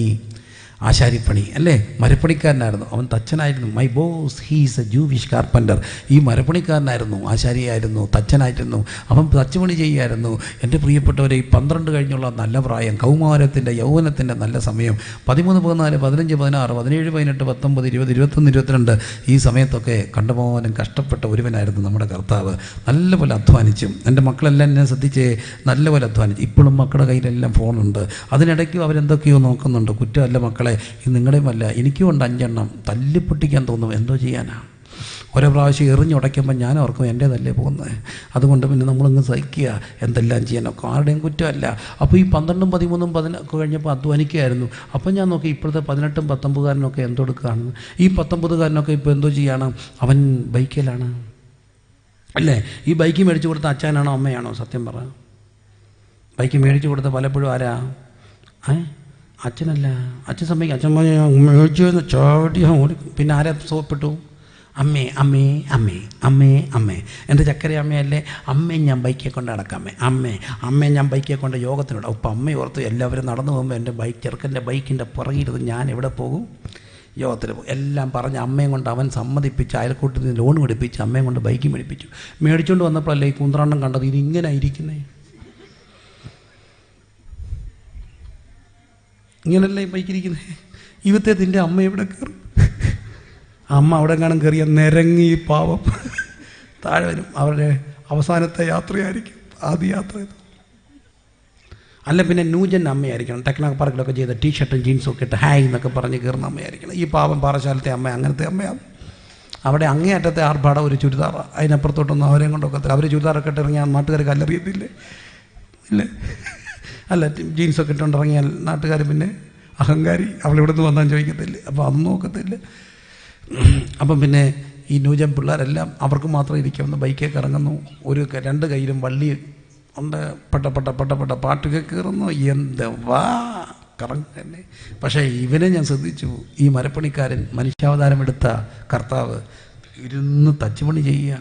30 നല്ല തച്ചന്മാരുണ്ടല്ലോ, രാവിലെ മുഴുവൻ വയ്യോളം അധ്വാനിച്ചാൽ അവർ പിന്നെ 5 മണിക്കൊക്കെ പണി കഴിഞ്ഞ് കയറുമ്പം അവർക്ക് പെട്ടെന്ന് എഴുന്നേക്കാൻ ഒക്കത്തില്ല. ഒക്കുവോ? അത്ര നേരം കുനിഞ്ഞിരുന്നവർ പെതുക്കെ എന്ത് ചെയ്യത്തുള്ളൂ? നിവരത്തുള്ളൂ. കണ്ടിട്ടില്ലേ? നല്ല ഒത്തിരി നേരം ഇരുന്ന് പണിതവർ എഴുന്നേറ്റിട്ട് പെതുക്കെ നിന്നാണ് എന്ത് ചെയ്യുന്നത്? നിവരുന്നത്. നടുവിനൊക്കെ ഭയങ്കര വേദനയായിരിക്കും. വീട്ടിൽ ചെല്ലുമ്പോഴോ ആര് മൈൻഡ് ചെയ്യാൻ? അവർ സ്വയം സഹിച്ച് എല്ലാം ഒതുക്കി ഇങ്ങനെ ജീവിക്കും. രാത്രി കിടക്കുമ്പോൾ ഭയങ്കര നടുവേദനയും കാലുവേദനയൊക്കെ ആയിരിക്കും. വല്ലാതെ നിലവിളിക്കും. കത്താപ്പച്ച ദേഹത്ത് വേദന എടുക്കുന്നു, ഉറക്കം വരുന്നില്ല. അതുകൊണ്ട് അരിമനാഥൻ ശുശ്രൂഷ തുടങ്ങിയപ്പോൾ ആദ്യം പറഞ്ഞു, അധ്വാനിക്കുന്നവരും ഭാരം ചുമക്കുന്നവരെ നിങ്ങൾ എൻ്റെ അടുക്കവാ, ഞാൻ നിങ്ങളെ എന്തു ചെയ്യും? ആശ്വസിപ്പിക്കും. ഇത് പരമാർത്ഥമാണ്. ഒത്തിരി പേരെന്നോട് പറഞ്ഞിട്ടുണ്ട്, ഇങ്ങനെ വേദന എടുത്തിട്ട് കർത്താവെ കൈ പുളക്കുന്നേ കാല് പുളക്കുന്നതെന്ന് പറയുമ്പോൾ ഇവൻ രാത്രി വന്നിട്ട് സുഗന്ധതൈലം ഒഴിച്ചിട്ട് പോയത്. ഗിലെയാദിലെ സുഗന്ധതൈലം. എന്തുകൊണ്ടാണ് ഇതിനൊക്കെ അർത്ഥമുള്ളത്? ക്രൂശിൻ്റെ വചനം നശിച്ചു പോകുന്നവർക്ക് ഭോഷത്വമാണ്, എന്നാൽ രക്ഷിക്കപ്പെടും നമുക്കത് ദൈവശക്തിയാണ്. അധ്വാനിക്കുന്നവരും കരമുയർത്തി ദൈവത്തെ ഒന്ന് സ്തുതിച്ചാണ്. എനിക്ക് ഭയങ്കര ഇഷ്ടമാണ് ഈ ക്രൂശിതനെ കുറിച്ച് പറയാൻ. വേറെ എന്തോ പറയാനാ? വേറെ ഒത്തിരി പറഞ്ഞിട്ട് കാര്യമില്ല. 30-ാമത്തെ വയസ്സിൽ സ്നാനേറ്റ് കഴിഞ്ഞിട്ട് പരസ്യ ശുശ്രൂഷ ആരംഭിക്കുമ്പോൾ സ്നാനപ്പെടാൻ പോകുമ്പോൾ സ്നാനപ്പെട്ട് കഴിഞ്ഞ ഉടനെ നേരെ ആത്മാവ് കൊണ്ടുപോയത് മർക്കോസ് പറയുന്നു, എങ്ങോട്ട് കൊണ്ടുപോയി? മരുഭൂമിയിലേക്ക് കൊണ്ടുപോയി. അവൻ്റെ വാസം അവിടെ ആറ്റോട് കൂടായിരുന്നു, കാട്ടുമൃഗങ്ങളോട് കൂടെയായിരുന്നു. ഉപവാസം കഴിഞ്ഞു, വല്ലാതെ വിശന്നില്ലേ? വല്ലാതെ വിശന്നു. അപ്പം പരീക്ഷകൻ അടുത്ത് വന്നിട്ട് പറഞ്ഞു, കല്ലുകൊണ്ട് എന്തുണ്ടാക്കാൻ? അപ്പം ഉണ്ടാക്കാൻ പറഞ്ഞു. ഞാൻ നിങ്ങളോട് ചോദിച്ചോട്ടെ പ്രിയരെ, 40 ഇരുന്നിട്ടുള്ളവർ ആരെങ്കിലും ഉണ്ടേ എന്ന് കൈവയ്ക്കുകയെ? 40 ഇരുന്നിട്ടുള്ളവർ? 40 1 2 40 ഇരുന്നാൽ ചത്തുകൂത്തില്ല കേട്ടോ, തെളിവായിരിക്കുന്നൊക്കെ.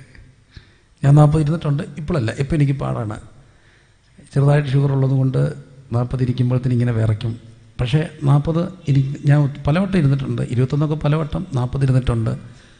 എൻ്റെ ഒരു 10-20 വയസ്സിന് മുമ്പ് ഞാൻ 40 ഇരുന്നിട്ടുണ്ട്. അപ്പോൾ വലിയ പാടുള്ള കാര്യമൊന്നും അല്ല, ഇരുന്നാൽ നല്ല രസമാണ്. അങ്ങനെ 40 ഇരുന്നു. ആദ്യമൊക്കെ വിശക്കും, പിന്നെ വിശപ്പെല്ലാം ഒതുങ്ങും, പിന്നെ പരവേശമാവും, പിന്നെ കുടല് ചുരുങ്ങും.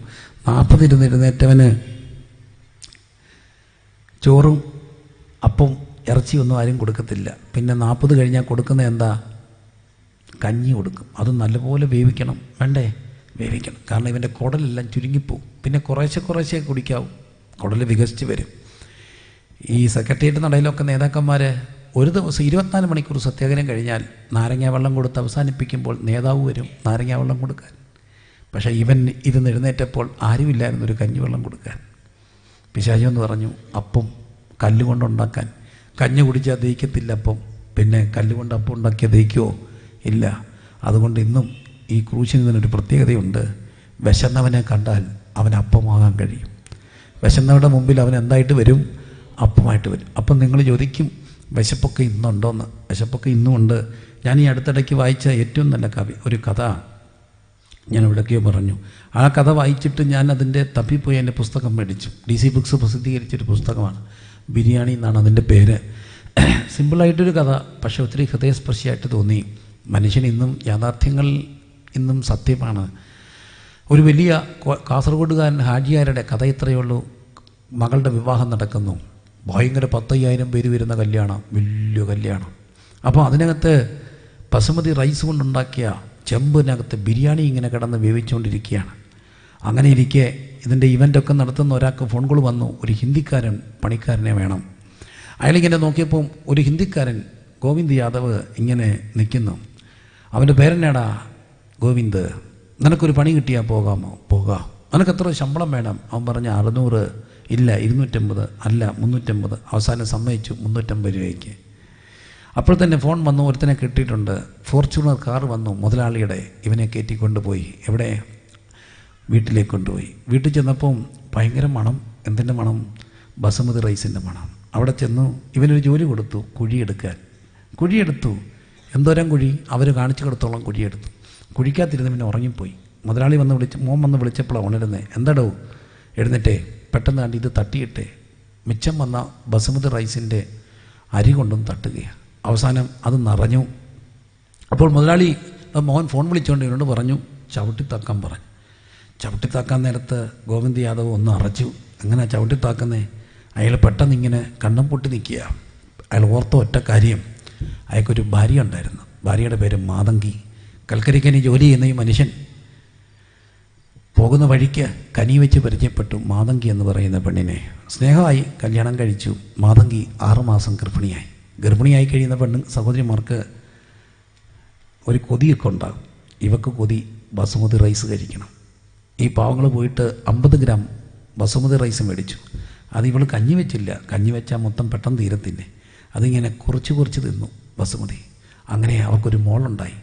അമ്മയ്ക്ക് ഏറെ ഇഷ്ടപ്പെട്ട ബസുമതി റൈസിൻ്റെ പേര് മോക്കിട്ടു, ബസുമതി. അപ്പോഴാണ് വീണ്ടും എന്തോ നോക്കി നിൽക്കാതെ ചവിട്ടിത്താത്തു. അപ്പോൾ ഒരു അണ്ടാവ് കൊണ്ടുവന്നു. മൈദ വെച്ചിങ്ങനെ പൊട്ടിക്കാത്ത അണ്ടാവ്, ചെമ്പ്. മൈദമാവ് മാറ്റി ചൂട് ബസുമതി ഇതിൻ്റെ പുറത്തേക്ക് തട്ടിയിട്ട് മണ്ണിട്ട് മൂടി. മുതലാളി ഗോവിന്ദ് യാദവിനോട് ചോദിക്കുന്നുണ്ട്, ഈ മണ്ണിട്ട് ബസുമതി റൈസ് മൂടിക്കഴിയുമ്പോൾ തനിക്ക് എത്ര മക്കളാണോ? ഒരു മോള്. പേരെന്താ? ബസുമതി.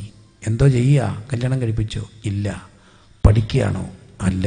പിന്നെ മരിച്ചുപോയി. എങ്ങനെ? പട്ടിണി കൊണ്ട്. ഭാര്യ ഏറെ ഇഷ്ടപ്പെട്ട ബസുമതി എന്ന് പേരിട്ട മോള് പട്ടിണി കൊണ്ട് മരിക്കുമ്പോൾ അയാൾ ഓർക്കുകയാണ് ബസുമതി റൈസ് ഇങ്ങനെ ചവിട്ടിത്താക്കുമ്പോൾ. അപ്പോൾ ഇന്നും പട്ടിണി ഒരു യാഥാർത്ഥ്യം. പക്ഷെ ഞാൻ ഒത്തിരിയിടത്ത് കണ്ടു, വിശന്ന് കിടന്ന ഒത്തിരി ദൈവദാസന്മാർ അവരുടെ കുഞ്ഞുങ്ങളുടെ മുമ്പിൽ കരയുമ്പോൾ കർത്താവ് ഇങ്ങനെ അപ്പമായിട്ട് ഏതെങ്കിലുമൊക്കെ നിലവാരത്തിൽ വരുന്നത്. എന്തുകൊണ്ടാണ്? അവനിന്നും മനുഷ്യനെ അറിയുന്ന ഒരുവനുണ്ടെങ്കിൽ അവൻ നമ്മുടെ കർത്താവാണ്. ജനകോടി. എന്നിട്ട് ആ കഥയ്ക്കകത്ത് ഒരു വാക്കെഴുതി തന്നെ വല്ലാതെ ചിന്തിപ്പിച്ചു. നമ്മൾ ആരോടെങ്കിലുമൊക്കെ നമ്മുടെ സങ്കടം പറയുകയാണെങ്കിലേ അത് പരമാർത്ഥ പ്രിയരെ. ആരോടെങ്കിലും സങ്കടം പറയുകയാണെങ്കിൽ അത് കുറച്ചെങ്കിലും അനുഭവിച്ച് ഒരാളോടെ പറയണം. അല്ലെങ്കിൽ പറയുന്ന ആൾ കോമാളിയാകും. കാരണം ഇവരിത് അറിഞ്ഞിട്ടില്ല. പക്ഷേ ഇവൻ്റെ അടുക്ക വന്ന് ജനകോടികൾ ഇന്നും സങ്കടം പറയുന്നുണ്ട്. ആരും കോമാളിയാകത്തില്ല. മനുഷ്യൻ അനുഭവിച്ച സകല വ്യതകളിൽ കൂടി കടന്നുപോയ ഒരുവനുണ്ട്. അവൻ്റെ പേര് യേശു. യേശു ഒരു മനുഷ്യൻ അനുഭവിക്കാവുന്ന. അതുകൊണ്ട് ആരുടെ അടുക്ക പോകാത്തവരും ജനകോടികൾ, എല്ലാ മതത്തിൽപ്പെട്ടവർ, ഭാഷയെന്നോ മതമെന്നോ അതിർവരമ്പുകളില്ലാതെ ചങ്കത്തടിച്ച് ഇവൻ്റെ അടുക്ക ചെന്ന് പറയും, കർത്താവേ നീ എന്നോട് കരുണ തോന്നണേ. എന്തുകൊണ്ടാണ് ഇവനോട് പറയുന്നത്? എല്ലാം അറിഞ്ഞ ഒരുവൻ, ആകാശത്തിൻ്റെ കീഴിൽ ഭൂമിക്ക് മുകളിൽ ക്രൂശിക്കപ്പെട്ട ക്രിസ്തു, മനുഷ്യനെ അറിഞ്ഞവൻ. വിശന്നറിഞ്ഞില്ലേ? അറിഞ്ഞു. കാലം മുമ്പോട്ട് പോയപ്പോൾ കരമടയ്ക്കേണ്ട സമയമായി. കരമടയ്ക്കാൻ പൈസയില്ല. പത്രോസ് വന്നിട്ട് അവരോട് പറയുന്നുണ്ട്, കരമടയ്ക്കണ്ടേ? കരമടയ്ക്കണം. പൈസയില്ലല്ലോ? ഇല്ല. നീ ചൂണ്ടയെടുത്തുകൊണ്ട് പോയിട്ട് ഒരു മീനെ പിടിക്കുക. ഒരു മീനെ കുരുക്കും. അതിൻ്റെ വായിൽ എന്ത് കാണും? ചതുർദിനമ്മ പണം കാണും. അതെടുത്ത് നീ എന്ത് കൊടുക്കണം? കരമടയ്ക്കണം. കരമടച്ചില്ലെങ്കിൽ നടപടികളുണ്ടാകും. ഇന്ന് ഞാൻ കാണുന്ന ഒരു വലിയ പ്രശ്നമുണ്ട്. പരമാർത്ഥമായ ഇതൊക്കെ ഒരു സാമൂഹിക നിരീക്ഷണങ്ങളാണ്. വലിയ ജപ്തികളൊക്കെ ഇങ്ങോട്ട് വന്നിട്ട് ഇപ്പം ജപ്തി എന്നൊക്കെ പറയുന്ന സമയത്തും നാട്ടുകാരിളകിയാൽ മതിയായിരുന്നു, തൊടത്തില്ല. എല്ലാവരും കൂടെ നാട്ടുകാർ ജപ്തി ചെയ്യാനൊക്കത്തില്ലെന്ന് പറഞ്ഞാൽ ജപ്തി ചെയ്യാനൊക്കത്തില്ല, അത്രയേ ഉള്ളൂ. പിന്നെ നമുക്ക് സ്റ്റേ കിട്ടും, സാവകാശം കിട്ടും, ഗഡുക്കളായിട്ട് ഇതൊക്കെ നടക്കുന്ന കാര്യമാണ്. പക്ഷെ കാലം പോയി. ഇപ്പം ജപ്തി എന്നൊക്കെ പറഞ്ഞാൽ ബാങ്കിങ് വരികയാണ്, ജപ്തിയായി പോവുക. എന്താ കാര്യം എന്നറിയാമോ? ഞാനതിനൊരാളെ കണ്ട ബാങ്ക് മാനേജറോടൊക്കെ സംസാരിച്ചപ്പോൾ മനസ്സിലായൊരു കാര്യം, ബാങ്കിൽ പൈസയില്ല. വല്ലവൻ്റെ പൈസ എടുത്തല്ലേ ഈ കൊടുത്തേക്കുന്നത്. അത് തിരിച്ചു പിടിച്ചില്ലെങ്കിൽ കൊടുത്തവർക്ക് കൊടുക്കാനൊക്കത്തില്ല. അപ്പം ദീർഘാക്ഷീണം ഇതൊക്കെ പിടിച്ചു പറിക്കുക, നിവൃത്തികേട് കൊണ്ടായിരിക്കാം. പക്ഷേ നാളെ എന്തു ചെയ്യും? ജപ്തി നോട്ടീസൊക്കെ വന്നവർ നാളെ നടപടിയിലേക്ക് പോകുമ്പോൾ നാളെ എന്ത് ചെയ്യണമെന്ന് ഇന്ന് രാത്രി പണമില്ലാതെ കരയുന്നവൻ്റെ മുമ്പിൽ വെളുപ്പാങ്കാലത്ത് ഏതെങ്കിലുമൊക്കെ രൂപത്തിൽ അവനിങ്ങനെ എത്തിച്ചിട്ടുണ്ടെന്നുള്ളവർ കരമുയർത്തി ദൈവത്തെ ഒന്ന് സ്തുതിച്ച് ആ കരമെല്ലാം ഒന്ന് ഉയർത്തിപ്പിടിച്ച്. എന്തുകൊണ്ടാണെന്നറിയാമോ? ഒറ്റ കാര്യം, കരമടയ്ക്കാൻ കാശില്ലാതെ എന്ത് ചെയ്യണം ആലോചിച്ചപ്പോൾ ചൂണ്ടയിട്ട് ചതുർദ്രഹ്മപ്പണം മീൻ്റെ വായിൽ നിന്നെടുത്ത് കരമടച്ചവൻ ഇന്നും മനുഷ്യൻ്റെ വേദന അറിയുന്നവന്. Hallelujah, hallelujah. അവനിങ്ങനെ പോവുകയാണ്. അപ്പം ഗെത്സമനയുടെ രാത്രി എത്തി, അറസ്റ്റ് ചെയ്തു. അന്ന് രാത്രി പത്രോസ് പറഞ്ഞു, ഞാനിവനെ എന്ത് ചെയ്യുന്നില്ല, അറിയുന്നില്ല, എനിക്കിവനെ അറിയത്തില്ലെന്ന് പറഞ്ഞ് പ്രാകുവാനും ആണയിടുവാനും തുടങ്ങി. ആ യെരുശലേമിലേക്ക് പോകുന്ന സമയത്ത് നടന്നൊരു കാര്യമുണ്ട്. ആൾക്കാർ അവൻ്റെ മുമ്പിൽ കുരുത്തോല വിരിച്ചു, വസ്ത്രം ഊരിയിട്ടു, അവൻ കഴുതപ്പുറത്ത് കയറി വന്നപ്പോൾ അവർ പറഞ്ഞു, യഹൂദന്മാരുടെ രാജാവ് ജയമാണ്, അവന് ഹോശന്ന പാടി സ്വന്തക്കാർ. പക്ഷേ അതേ സ്വന്തക്കാർ അടുത്ത ദിവസം പറഞ്ഞു, ഇവനെ ഞങ്ങൾക്ക് വേണ്ട. രണ്ടുപേരെ കൊണ്ട് നിർത്തി, ബറബാസ്, യേശു. ആരെ വേണം? നിർദ്ദാക്ഷിണ്യം. കഴിഞ്ഞ ദിവസം വേണമെന്ന് പറഞ്ഞവർ അവൻ്റെ മുഖത്ത് നോക്കി പറഞ്ഞു, ഇവനെ വേണ്ട, ആരെ മതി? ബറബാസിനെ മതി. എന്ന് പ്രിയപ്പെട്ടവരെ, ഇതൊരു യാഥാർത്ഥ്യമല്ലേ? ഒരു ദിവസം വേണമെന്ന് പറഞ്ഞ് വേണ്ടപ്പെട്ടവർ, പ്രത്യേകിച്ച് പെൺകുഞ്ഞുങ്ങളൊക്കെ സ്നേഹിച്ച് ഓരോരുത്തരോട് ഇറങ്ങിപ്പോകും, കെട്ടും. കുറേ കഴിയുമ്പം അവൾ ക്ഷീണിക്കുമ്പം, അവിടെ ദേഹം ക്ഷയിക്കുമ്പം, പുതിയ മേച്ചപ്പുറങ്ങൾ തേടുമ്പം ഇവളെ കളയും, പുത്തനൊന്നിൻ്റെ പുറത്ത് പോകും, ഡൈവോഴ്സ് കേസാകും. ഞാനിത് സ്ഥിരം പോകാറുള്ളൊരു സംഭവമാണ്. കോടതികളിലൊക്കെ റെക്കൺസിലേഷന് ശ്രമിക്കും, എങ്ങനെയെങ്കിലുമൊക്കെ അനുരഞ്ജനപ്പെടാൻ. അനുരഞ്ജനത്തിൻ്റെ പാതയെ കൗൺസിലേഴ്സൊക്കെ ശ്രമിക്കുമ്പോൾ പച്ചയ്ക്ക് മുഖത്ത് നോക്കിയിട്ട് പ്രേമിച്ചിറങ്ങി വന്ന പെണ്ണെ നോക്കി ചെറുക്കന്മാരും തിരിച്ചും മറിച്ചും ഒക്കെ പറയും, ഇവനെ വേണ്ട എനിക്ക്, ഇവളെ എനിക്ക് വേണ്ട. അയ്യോ, ഞാനൊരിക്കൽ ഇപ്പോഴും ചെവിക്കാത്ത മുഴങ്ങുന്നുണ്ട്, ഈ ശവത്തെ എനിക്ക് വേണ്ടെന്നൊക്കെ പറഞ്ഞ് വിറയ്ക്കുന്നേ. പാവം, ഇറങ്ങിപ്പോയതല്ലേ. അപ്പം പറയുന്നു അനുഭവിക്കുക. ആംഗളം പറയുന്നു കുഴപ്പമില്ല, സ്വയം എടുത്തിയാണിതല്ലേ. പാവാടയുടെ തുമ്പ് പിടിച്ച്, സാരിയെ പിടിച്ച് ഒരു കൊച്ച് എന്തു ചെയ്യും? വേണ്ടാന്ന് വേണ്ടപ്പെട്ടവർക്ക്. പക്ഷെ വേണ്ടപ്പെട്ടവർ വേണ്ടാന്ന് പറയുമ്പോൾ അതിൻ്റെ നൊമ്പരം അറിയാവുന്ന ഒരുവൻ പറയും, ആര് നിന്നെ വേണ്ടെന്ന് പറഞ്ഞാലും നിന്നെ ഞാൻ വേണമെന്ന് പറയും. കാരണം അവനോടും പറഞ്ഞു നിന്നെ വേണ്ടാന്ന്. വേണ്ട. ഈ എന്നെ കേൾക്കുന്ന പ്രിയപ്പെട്ടവരെ, ഞങ്ങളുടെ വർഗമുണ്ടല്ലോ, ഉപദേശി എന്ന് പറയുന്ന ഈ വർഗം, നിങ്ങളെല്ലാം നോക്കും നമ്മളെല്ലാം ഭയങ്കര സുഖത്തിലാണ്. പക്ഷേ എൻ്റെ കൂടെ 19 ദേവദാസന്മാരുണ്ട്. ഞാൻ എല്ലാവരും വിളിച്ച് ചോദിച്ചു, പരമാർത്ഥം മാക്സിമം എൻ്റെ ഏറ്റവും വലിയ സഭയ്ക്ക് കിട്ടുന്ന, ഭാഷയ്ക്ക് കിട്ടുന്നത് 15,000 രൂപയാണ്, അല്ല 20,000 രൂപയാണ്. അവരൊക്കെ വലിയ ആൾക്കാരാണ്. അത്രയ്ക്കാണ്. വലിയ വലിയ സഭകളുടെ കാര്യമല്ല, സാധാരണ. അത് ഇന്നത്തെ ഒരു ബംഗാളിക്കില്ലേ, അതിൽ കൂടുതൽ കിട്ടത്തില്ലേ? കിട്ടും. എന്നിട്ടും പോകാത്ത എന്തുകൊണ്ടാണെന്നറിയാം? അതെല്ലാം കഴിഞ്ഞിട്ട് അവസാനം ഒരു പച്ചക്ക് പിടിക്കുമ്പോൾ ആരെങ്കിലും എഴുന്നേറ്റ് ഒരുത്തം പ്രശ്നം ഉണ്ടാക്കിയിട്ട് പറയും, ഇവനെ ഇങ്ങനെ വേണ്ട. കഴിഞ്ഞ ദിവസം എൻ്റെ ഒരാൾ വിളിച്ച് പറഞ്ഞു, അയാളെ വേണ്ട. ഞാൻ ചോദിച്ചു, എന്തോ പ്രശ്നം? പ്രശ്നമൊന്നുമില്ല പക്ഷേ, പ്രശ്നം ഉണ്ടാകാതിരിക്കാൻ വേണ്ടി അങ്ങ് പറഞ്ഞേക്കുക, വിട്ടര്. അല്ല വിഷയം, ഒരു വിഷയമില്ല. പാഷ കൂടുതൽ ഡിസ്കസ് ചെയ്യുന്നില്ല. വിട്ടാൻ പറഞ്ഞാൽ വിട്ടാൽ മതി. പ്രബലപ്പെട്ട ആളാണ്. ഞാൻ അവനോട് ചോദിച്ചു, എന്തെങ്കിലും പ്രശ്നമുണ്ട് ദിവസം? ഒരു പ്രശ്നമില്ല എൻ്റെ അച്ഛാ, എനിക്കറിയത്തില്ല. അച്ഛാ എന്തെങ്കിലും പ്രശ്നമുണ്ടെ പറ. ഒരു പ്രശ്നമില്ല. പാഷ കൂടുതൽ ചോദിക്കണ്ട, വിടാൻ പറഞ്ഞാൽ വിട്ടിരിക്കണം. ചിലരൊക്കെ പിടിച്ച് നിൽക്കും, ചിലർ ഗ്രൂപ്പ് ഉണ്ടാക്കും. എന്നാൽ ഭൂരിപക്ഷവും മിണ്ടാതെ പോകും. പെട്ടിയെടുത്ത് പറയുന്ന അടുത്ത സ്ഥലത്തേക്ക് പോകും. അങ്ങനെ പോകുമ്പോൾ അവർ മുറിയുമ്പോൾ അവരോടൊരാളെന്ന് പറയും, നീ വിഷമിക്കണ്ട, എൻ്റെ മുഖത്ത് നോക്കി പറഞ്ഞതാ വേണ്ടാന്ന് എൻ്റെ ഗുരുവിനെ നോക്കി പറഞ്ഞതായതുകൊണ്ടാണ് ഇന്നും ദൈവദാസന്മാർ വേലസ്ഥലങ്ങളിൽ പിടിച്ചു നിൽക്കുന്നത്. കാരണം അവരുടെ ഗുരുവിനെ നോക്കി വേണ്ടാന്ന് പറഞ്ഞ ഒരുവനുണ്ട്. അവൻ ഇന്ന് നമ്മുടെ ഗുരുവാണ്. അപ്പം അറിഞ്ഞ ഒരുവൻ നമ്മുടെ കർത്താവായതാണ് ഈ ക്രൂശിതൻ്റെ ശക്തി എന്ന് പറയുന്നത്. അവൻ്റെ വാക്കുകൾക്ക് ഭയങ്കര ശക്തിയാണ്. ഹല്ലേലൂയ. കരമുയർത്തി ദൈവത്തെ ഒന്ന് സ്തുതിച്ചാട്ടെ. അവിടുന്ന് വേണ്ടെന്ന് പറയപ്പെട്ടവൻ, എന്നിട്ട് 2 കള്ളൻ വീണ് വീഴുന്നേറ്റും, റോമൻ ചാട്ടകൾ കൊണ്ട് അടിയേറ്റ് വീണ് വീഴുന്നേറ്റും കാൽവറി കുരിശിലേക്ക് നടക്കുകയാണ്. 2 കള്ളന്മാരുടെ നടുവിൽ അവിടെ നിന്ന് ക്രൂശിക്കപ്പെടുന്നു. അവിടെ കിടന്നുകൊണ്ട് കർത്താവ് പറയുന്ന തിരുവചനങ്ങൾക്ക് ഭയങ്കര ശക്തിയാണ്. ഒന്നാമത് പറയുന്ന ഒരു വചനമുണ്ട്, പിതാവേ ഇവർ ചെയ്തത് എന്തെന്നറിയാകിയാൽ ഇവരോട് എന്ത് ചെയ്യണമേ? ക്ഷമിക്കണമേ. ആ വാക്കെല്ലാവരും ഒന്ന് പറഞ്ഞേ, പിതാവേ ഇവർ ചെയ്തത് എന്തെന്നറിയാകിയാൽ ഇവരോട് ക്ഷമിക്കണേ. അപ്പോൾ ആ വാക്കിന് ഭയങ്കര ശക്തിയുണ്ട്. കാരണം അതിനെ 2ആയിട്ട് തിരിക്കാം. ഒന്നാമത്തെ കാര്യം, പിതാവേ, നമുക്ക് ആരുണ്ട്? ഒരു പിതാവുണ്ടെന്നുള്ള അറിവ്. ക്രൂശിൻ്റെ വചനത്തിൻ്റെ ഏറ്റവും വലിയ ശക്തി അതാണ്. നമുക്കാരുണ്ട്? ഒരു പിതാവുണ്ട്. ആ പിതാവാണ് ക്ഷമിക്കുന്ന ഒരു പിതാവാണ്. അങ്ങനൊരു പിതാവാണ് നമുക്ക് സ്വർഗത്തിലുള്ളത്. ആ പിതാവ് ഉണ്ടെന്നുള്ള ഉറപ്പ്, അവൻ ക്ഷമിക്കുന്ന ഒരു പിതാവ്. ഇന്ന് പല പിതാക്കന്മാരും ക്ഷമിക്കാൻ കഴിയാത്ത പിതാക്കന്മാരാണ്. സാരമില്ലെന്ന് പറയാൻ കഴിയാത്തവരാ. ഞാൻ പലപ്പോഴും ശ്രദ്ധിച്ചിട്ടുള്ള കാര്യമുണ്ട്. പ്രിയനെ, പാവം പിടിച്ച ഒരു പെങ്കൊച്ച് വലത്തുകാലം വെച്ച് വീട്ടിൽ കയറി വരുന്നു. അവൾ കയ്യിൽ നിന്നൊരു പാത്രം താഴെ പോയി പൊട്ടിപ്പോകുന്നു. ഒരു പാത്രത്തിന് എത്ര രൂപയുണ്ട്? കോടി വന്നാൽ 200 250. അങ്ങേയറ്റം വലിയ ക്രിസ്റ്റലോ സ്ഫടികമൊക്കെ ആണെങ്കിൽ 300 അല്ല 400 രൂപ. പക്ഷെ ഒരു പ്ലേറ്റ് പൊട്ടിയാലോ അമ്മച്ചി കിടന്ന് വിറയ്ക്കും. താണ്ട് വലത്തുകാല് വെച്ച് മുട്ടിപ്പിക്കാൻ വേണ്ടി കയറി വന്നേക്കുക. വന്ന പിന്നെ എത്ര പ്ലേറ്റ് പൊട്ടിച്ചു, എത്ര ഗ്ലാസ് പൊട്ടിച്ചു. അമ്മ തുടങ്ങുമ്പം ചെറുക്കൻ കൂടെ പറഞ്ഞില്ലേ അവന് കിട്ടും. അപ്പം ചിലപ്പോൾ ഈ പാവം അച്ചായം വന്ന് പറയും, പോട്ടടി ഒരു പ്ലേറ്റ് അല്ലേ.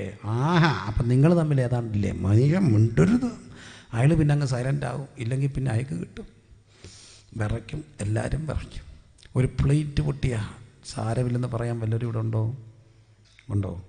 പോട്ടെന്ന് ഒരു പ്ലേറ്റ്. ഒരു മനുഷ്യനെ എന്ത് പറയത്തില്ല, സാരമില്ലെന്ന്. ഞാനിന്നിവിടെ നിൽക്കുന്നത് തെറ്റ് ചെയ്യാത്തതുകൊണ്ടൊന്നുമല്ല. എന്തെല്ലാം മിസ്റ്റേക്സ് എൻ്റെ ബാക്കി വന്നിട്ടുണ്ട്, ഇന്നും വന്നിട്ടുണ്ട്. പക്ഷേ എൻ്റെ ചെറിയ മിസ്റ്റേക്സിൻ്റെ മുമ്പിൽ എന്നെ വല്ലാതെ ക്രൂശിച്ചവരുണ്ട്. സ്റ്റേജിൽ നിറക്കി വിടാൻ നോക്കിയവരുണ്ട്. ഇനി ഇവൻ പ്രസംഗിക്കരുതെന്ന് പറഞ്ഞവരുണ്ട്. ഇതൊക്കെ കേട്ട് അടി കിട്ടി ചുരുണ്ട് പോയി കിടന്നിട്ടുണ്ട്.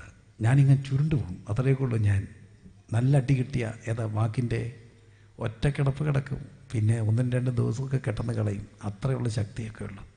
പക്ഷേ ഇങ്ങനെയൊക്കെ തളർന്ന് കിടക്കുമ്പോൾ ഇവൻ എൻ്റെ അടുക്ക വരും. ഈ അപ്പൻ ഏതെങ്കിലും രൂപത്തിൽ, ചിലപ്പോൾ ഒരു പ്രവാചകൻ്റെ രൂപത്തിലായിരിക്കാം, ചിലപ്പോൾ ഒരു ദൈവദാസൻ്റെ രൂപത്തിലായിരിക്കാം. എന്നിട്ട് തട്ടി എഴുന്നേൽപ്പിക്കും. അപ്പോൾ എനിക്കൊരപ്പനെ അറിയാം. ഭാരമുള്ളിൽ നേരിടും, തൻ നേരമെല്ലാം താങ്ങിടും, സാരമില്ലെന്നോതിടും, തൻ മാർവിൽ എന്നെ ചേർത്തിടും. ഇങ്ങനെ ഒരു അപ്പൻ നമുക്കുണ്ടതാണ് ക്രൂശിൻ്റെ വചനത്തിൻ്റെ ശക്തി. ആ അപ്പനെ അനുഭവിച്ചിട്ടുള്ളവർ രാത്രി കരമുയർത്തി ദൈവത്തെ ഒന്ന് സ്തുതിച്ചാണ്. ആ അപ്പൻ ക്ഷമിക്കുന്ന ഒരപ്പനാ. ഒരു കൊച്ചു മിസ്റ്റേക്സിന് വിറയ്ക്കുന്ന അപ്പന്മാരെയാണ് നമ്മൾ കണ്ടിട്ടുള്ളത്. പക്ഷേ എൻ്റെ ഇതെല്ലാം മിസ്റ്റേക്സിൻ്റെ മുമ്പിലും ഇന്ന് വരെ നിന്നെ കണ്ടുപോകരുത് ഈ വഴിക്കെന്ന് പറയാത്തൊരപ്പൻ, മേലെ നിന്നെ പ്രസംഗിച്ചേക്കരുതെന്ന് പറയാത്തൊരപ്പൻ, സ്വന്തം അപ്പനാന്ന് പറയും ഈ വഴിക്ക് നീ കണ്ടുപോകരുത്, എൻ്റെ വീട്ടിൽ നിന്ന് ഇറങ്ങിപ്പോക്കൂ. ഇന്ന് വരെ എന്നോട് പറഞ്ഞിട്ടില്ല ഇറങ്ങിപ്പോകാൻ. എന്നിട്ടും പറഞ്ഞു സാരമില്ല, നീ എഴുന്നേക്കണം, നിനക്ക് ആഹാബിൻ്റെ മുമ്പിൽ രഥത്തിൻ്റെ മുമ്പിൽ ഓടാനുണ്ട് എന്ന് പറഞ്ഞ ഒരു പിതാവ് എനിക്കുണ്ടെന്നുള്ളതാണ് ക്രൂശിൻ്റെ വചനത്തിൻ്റെ ഒന്നാമത്തെ ശക്തി. ആരും അനാഥരല്ല. നമ്മളെ തിരുത്തുന്ന, ധൈര്യപ്പെടുത്തുന്ന, വഴക്ക് പറയാത്ത, അടിക്കാൻ മാത്രം നിൽക്കാത്ത, എന്നാൽ സ്നേഹം കൊണ്ട് മൂടുന്ന ഒരപ്പൻ നമുക്കുണ്ടെന്നുള്ള അറിവ്. ആ അറിവുള്ളവർ ഇന്ന് രാത്രി ഉറക്കെ വിളിച്ച് യേശുവേ അപ്പ, യേശുവേ അപ്പ കരമുയർത്തി. ആ അപ്പൻ്റെ പ്രത്യേകത, അവൻ അധൈര്യപ്പെടുത്തുന്ന അപ്പനല്ല. ക്രൂശിൻ്റെ ഒന്നാമത്തെ ശക്തി, നമുക്കൊരപ്പനുണ്ട്. എല്ലാ അപ്പന്മാരും പറയും, എൻ്റെ അപ്പൻ എന്നോട് പറഞ്ഞു ഞാൻ ആകെ നിർത്തോളം നോക്കിക്കോളാം. എൻ്റെ അപ്പനോട് അതേ വാക്ക് എൻ്റെ അപ്പച്ചൻ പറയുന്നത് കേട്ടിട്ടുണ്ട്. ഞാനുള്ളിടത്തോളം കാലമൊക്കെ നീ ഇങ്ങനെ സൂചിച്ച് കഴിയും, പിന്നെ നീ എന്തോ ചെയ്യും.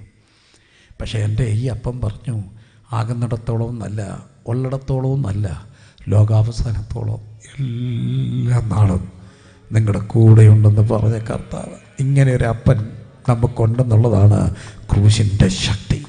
ക്രൂശിൻ്റെ ശക്തി. നീ അനാഥനല്ല, നിനക്കൊരപ്പനുണ്ട്.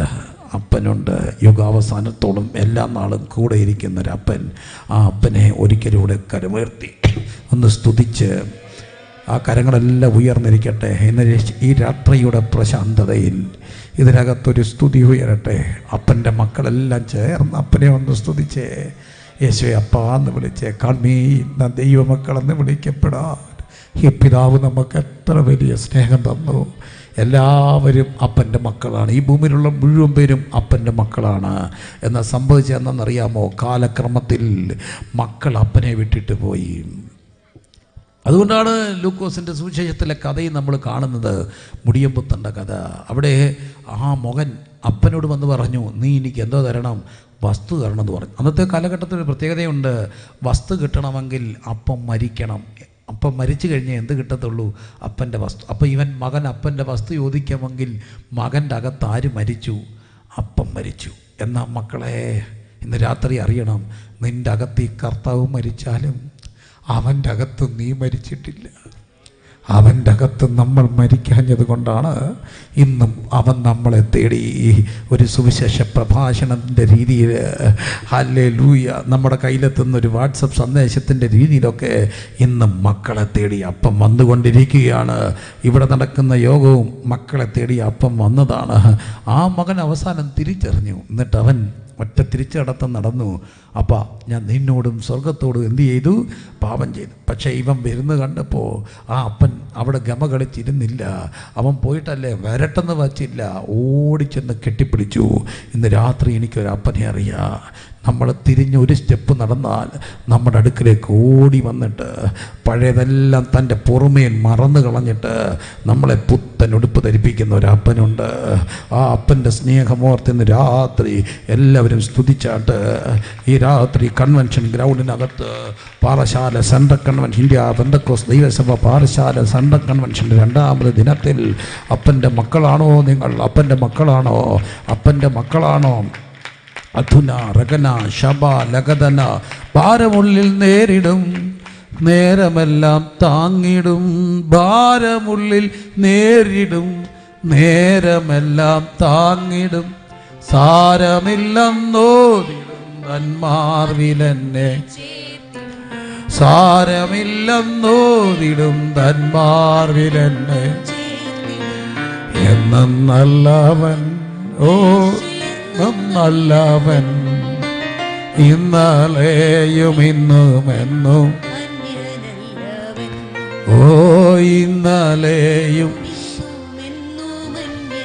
കരങ്ങൾ ഉയർത്തി ഭാരമുള്ളിൽ ആകുന്നവരൊക്കെ ഇരുകരങ്ങൾ ഒന്ന് ഉയർത്തി അപ്പനെ ഒന്ന് ആരാധിച്ച്. അത് അനുഭവത്തിൽ നിന്ന് പറയാവുന്നവർ എല്ലാം താങ്ങിടും.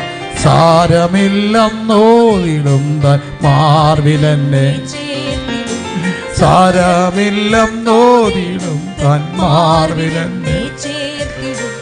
എന്നും നല്ലവൻ ഓശു, എന്നും ഇന്നലെയും. ഓ ഭാരമുള്ളിൽ നേരിടും. ഈ പാട്ട് പാടിക്കൊണ്ടിരിക്കുമ്പോൾ അപ്പാന്ന് വിളിച്ച് നിങ്ങളുടെ സങ്കടങ്ങൾ പറയുമ്പോൾ ക്ഷതമേ തൻ്റെ സ്നേഹത്തിൻ്റെ പുതപ്പിട്ട് സ്നേഹ ആലിംഗനം കൊണ്ട് നിങ്ങളുടെ കണ്ണുനീർ തുടയ്ക്കുന്ന കർത്താവ് നിങ്ങളുടെ ശ്വാസത്തെക്കാൾ അടുത്ത് ഈ ഗ്രൗണ്ടിലുണ്ട്. ഓ ഇന്നലെയും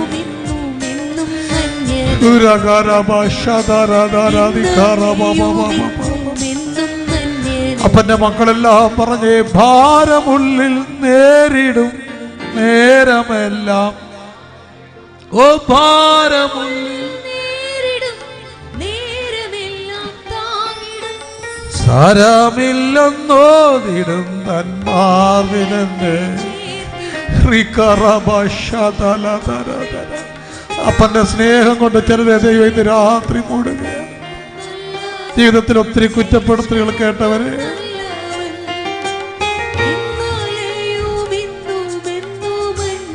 പ്രായം കർത്താവിന് വിഷയമല്ല, പ്രായം കർത്താവിന് വിഷയമല്ല. അത് കുഞ്ഞാകട്ടെ, പ്രായാധിക്യത്തിലെത്തിയ വ്യക്തിയാകട്ടെ, ഏവരോടും ഇന്ന് രാത്രി തൻ്റെ സ്നേഹം കൊണ്ട് പൊതിയുന്ന പിതാവ് ഇവിടെ വന്നിട്ടുണ്ട്. അപ്പാന്ന് വിളിച്ച് പ്രാർത്ഥിച്ച്, അപ്പാന്ന് വിളിച്ച് പ്രാർത്ഥിച്ച്. എൻ്റെ ചെറിയ തെറ്റുകൾക്ക് പോലും കുറ്റപ്പെടുത്തുകൾ മാത്രം കേട്ട് വളർന്നവർ, ജന്മം നടന്ന വീട്ടിൽ അപ്പൻ്റെ കുറ്റം കേട്ട് വളർന്നു. പിന്നെ വളർന്നപ്പോൾ സഹോദരൻ്റെ കുറ്റപ്പെടുത്തലായി, ചെന്ന വീട്ടിൽ അമ്മയുടെ കുറ്റപ്പെടുത്തലായി.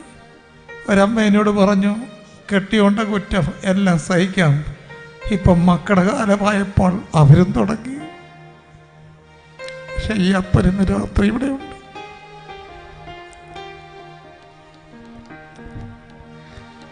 മുറിവേറ്റ മനസ്സുകളിലേക്ക് അവിടുത്തെ സ്നേഹത്തിൻ്റെ തൈരൊഴിക്കുന്ന രാത്രിയാണ്.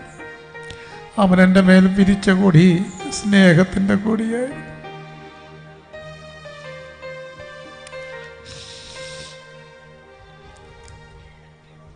എവിടെയൊക്കെയോ മനസ്സിൻ്റെ അകത്ത് കുറ്റബോധം വേട്ടയാടുന്നുണ്ടെങ്കിൽ ഈ അപ്പൻ ക്ഷമിക്കുന്ന ഒരപ്പനാണ്.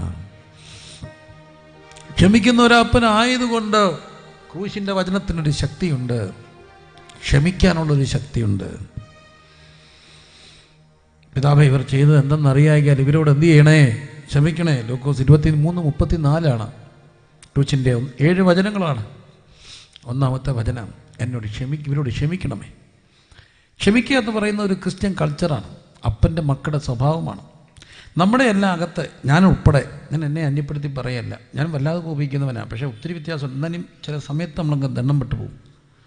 കർത്താവിനോട് പറയുന്നൊരു കാര്യമുണ്ട്, നമ്മൾ പലരും കോപിക്കുമ്പോൾ പരമാർത്ഥമായിട്ട് പറ.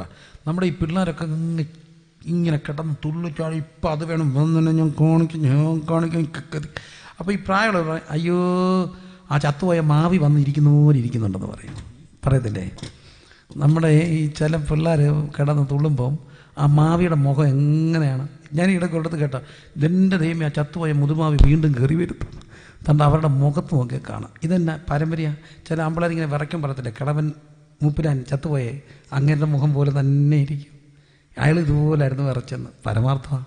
ഇതാണ് ഈ പാരമ്പര്യ പിശാച് എന്നൊക്കെ പറയുന്നത്. ഈ സംഭവം ഇങ്ങനെ കയറി വരും. അത് ഭൂതമാണെന്ന് ഞാൻ പറയത്തില്ല, സ്വഭാവത്തിലൂടെ ഇത് വ്യാപരിക്കും.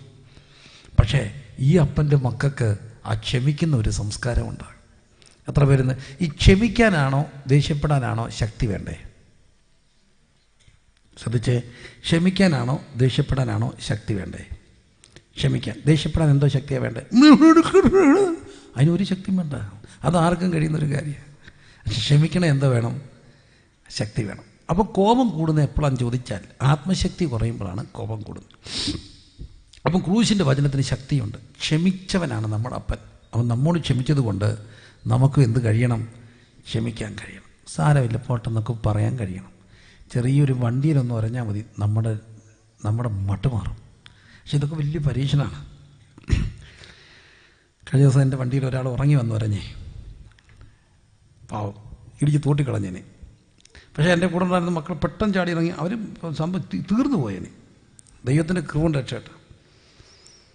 ഞാൻ പിന്നെ കർത്താവ് എനിക്ക് പെട്ടെന്നൊരു ചിന്ത തന്ന്, ഇവിടെയാണ് ടെസ്റ്റിംഗ് പോയിൻ്റാണ്. ഞാൻ ഇറങ്ങിച്ചെന്ന് പറഞ്ഞു, മക്കളെ ഇന്നലെ രാത്രി കർത്താവിൻ്റെ ആത്മാവ് ഞങ്ങൾ അറിയിച്ചായിരുന്നു, ഇങ്ങനെ അവിടെ പ്രാർത്ഥിച്ചുകൊണ്ട് ദൈവം കാത്ത. ചുരുക്കത്തിൽ ആ നടുറോടി ഇന്ന് കെട്ടിപ്പിടിച്ച് പ്രാർത്ഥിച്ച് കരഞ്ഞ് എന്തോ സുഖമായിരുന്നറിയാം രാത്രി കിടന്നുറങ്ങാൻ. ആർക്ക്? അവനല്ല, നമുക്ക് ഭയങ്കര സന്തോഷം. പക്ഷേ കോപിച്ചായിരുന്നെങ്കിൽ അന്ന് രാത്രി ഉറക്കം വരത്തില്ല. അവനും ഉറക്കം വരത്തില്ല, നമുക്കും ഉറക്കം വരത്തില്ല. അപ്പം നമുക്ക് എല്ലാവർക്കും ഒരുമിച്ചൊന്ന് പ്രാർത്ഥിക്കാം. എനിക്കും വേണേ, നിങ്ങൾ എനിക്ക് വേണ്ടി പ്രാർത്ഥിക്കണം. പ്രസംഗിച്ചിട്ട് ഇറങ്ങുമ്പോൾ ഇത് ഭയങ്കര ടെംപ്റ്റേഷനാണ്. അപ്പം നമുക്കൊന്ന് ഒരുമിച്ച് പ്രാർത്ഥിക്കാം. ക്ഷമിക്കുന്ന പിതാവിൻ്റെ ക്രൂശിൻ്റെ വചനം ക്ഷമിക്കാൻ ശക്തി നൽകുന്ന ഒന്നാണ്. അങ്ങനെ ഈ വീട്ടിലൊക്കെ ചുമ്മാ ആവശ്യമില്ല ദേഷ്യം ഉണ്ടാകത്തില്ലേ? ആകുമ്പോൾ എപ്പോഴും കുടുംബരംഗത്ത് പറയുന്നൊരു കഥയുണ്ട്. ഏറ്റവും രസകരമായിട്ട് പറയാൻ ഒക്കുന്നൊരു കഥയായതുകൊണ്ട് ആവർത്തിക്കും. ഒരു പക്ഷേ നിങ്ങളത് കേട്ട് കാണും. ഈ ഭർത്താവും ഭാര്യയും കൂടെ വഴക്കുണ്ടാക്കിയൊരു സംഭവം. ഭർത്താവ് കുളിക്കാൻ കയറി രാവിലെ. കുളിച്ചു കഴിഞ്ഞപ്പോഴാണ് പുള്ളി ഓർത്തത് തോർത്തെടുത്തില്ലെന്ന്. കുളി കഴിഞ്ഞു, തോർത്തില്ല. പുള്ളി അവിടെ കിടന്നുകൊണ്ട് അലച്ചു, എടിയേ എന്തുവാ തോർത്ത്. എടി ഇങ്ങനെ അറ്റത്ത് ദോശ ഇടുകയാണ്. എടി കേട്ടു, എന്തോ കേട്ടില്ല, തോർത്ത് കേട്ടില്ല. എടി ഓടി വന്നു, എന്തുവാ മനുഷ്യ? എടി ഇങ്ങനെ തല പുറത്തിട്ട് നിൽക്കുക, കഥ തുറന്നിട്ടിട്ടെ, തോർത്തില്ലല്ലോ.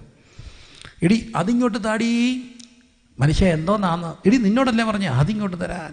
അപ്പോൾ അവൾ ചോദിച്ചു, ചട്ടുക ഉണ്ടായിരുന്നു, ദോശ ഇട്ടുകൊണ്ടിരിക്കുകയല്ലേ, ഇതാണോ മനുഷ്യ എന്ന് ചോദിച്ചു. ആരോട്?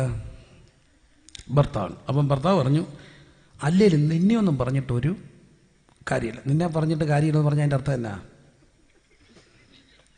നമ്മൾ പണ്ട് വലിയ മൂച്ചി പറയും, ഇവിടുത്തെ എനിക്കറിയത്തില്ല, ഞങ്ങളുടെ നാട്ടിൽ പറയും, നീ അങ്ങ് പള്ളി പോയി എന്ത് ചെയ്താൽ മതി, പറഞ്ഞാൽ മതി. എന്തിനാ ഈ പള്ളി പോയി പറയാൻ പറയുന്നേ? അച്ഛനെ അടക്കിയേക്കുന്ന എവിടാ? പള്ളിയിൽ. അപ്പൂപ്പനെ അടക്കിയേക്കുന്ന എവിടാ? പള്ളിയിൽ. അതുകൊണ്ടാണ് പറഞ്ഞത്. അയ്യോ നിങ്ങളടുത്ത് പള്ളിയിൽ പോയി കർത്താവിനോട് പറയാമെന്നോ? ഒന്നുമല്ല, നിന്നെയൊന്നും പറഞ്ഞിട്ട് ഒരു കാര്യം. അപ്പോൾ അവൾ അവിടെ ഇന്നുകൊണ്ട് പറഞ്ഞു, പറഞ്ഞാൽ നിങ്ങളെന്തോ അല്ല, അവൾ പറഞ്ഞു വല്ലതും പറയണ്ടോ, എന്നെ പറഞ്ഞോണം, എൻ്റെ വീട്ടുകാരെ എന്ത് ചെയ്യരുത് പറയണം. അപ്പോൾ ഇയാൾ കഥ തല പുറത്തിട്ടുകൊണ്ട് തന്നെ ചോദിച്ചു, പറഞ്ഞാൽ നീ എന്തോ ചെയ്യും. എന്നാൽ അവൾ പറഞ്ഞു, നിങ്ങളുടെ തള്ളയുടെ വിശേഷം എന്നെ കൊണ്ടും കൂടുതലൊന്നും പറയിപ്പിക്കരുത്. ഇതിനിടയ്ക്ക് സംഭാഷണം നീണ്ടുപോയി. കഴിക്കാൻ വന്നപ്പം കരിഞ്ഞ ദോശ, എടുക്കേ ഒരേറ്, സന്ധ്യാവിഷസുമായി 1-ാം ദിവസം, സന്ധ്യാവിഷസുമായി 2-ാം ദിവസം. ഒരു കാര്യമില്ല, നശിപ്പിക്കുകയാണ്. എന്താണ്? ദേഷ്യം. അത് ഏതെങ്കിലും ഒന്ന് വരും. ഇനി ഒന്നുമില്ലെങ്കിൽ പട്ടി കൂടെ കയറി വരും. പട്ടി കുരയ്ക്കും. ഈയിടയ്ക്ക് ആരാണ്ട് പറഞ്ഞു പട്ടി കുരച്ചു, പട്ടിയെ തൊഴിച്ചു, പട്ടി കടിച്ചു, പട്ടിയെ വെടിവെച്ചു. തീർന്നില്ലേ?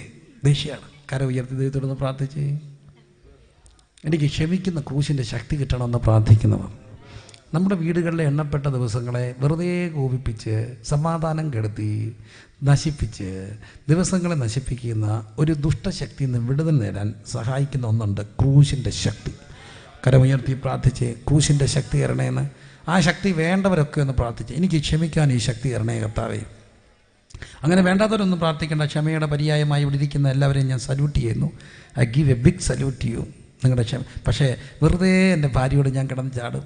അപ്പം ഈ ഭാര്യമാരപ്പോൾ എല്ലാവരും അമ്മമാരോട് പറയും, ഇടി നിങ്ങളങ്ങ് മിണ്ടായിരുന്ന കാര്യം തീരും. പക്ഷെ മിണ്ടാതിരിക്കാൻ അമ്മയും കൊണ്ട് ഒക്കത്തില്ലല്ലോ.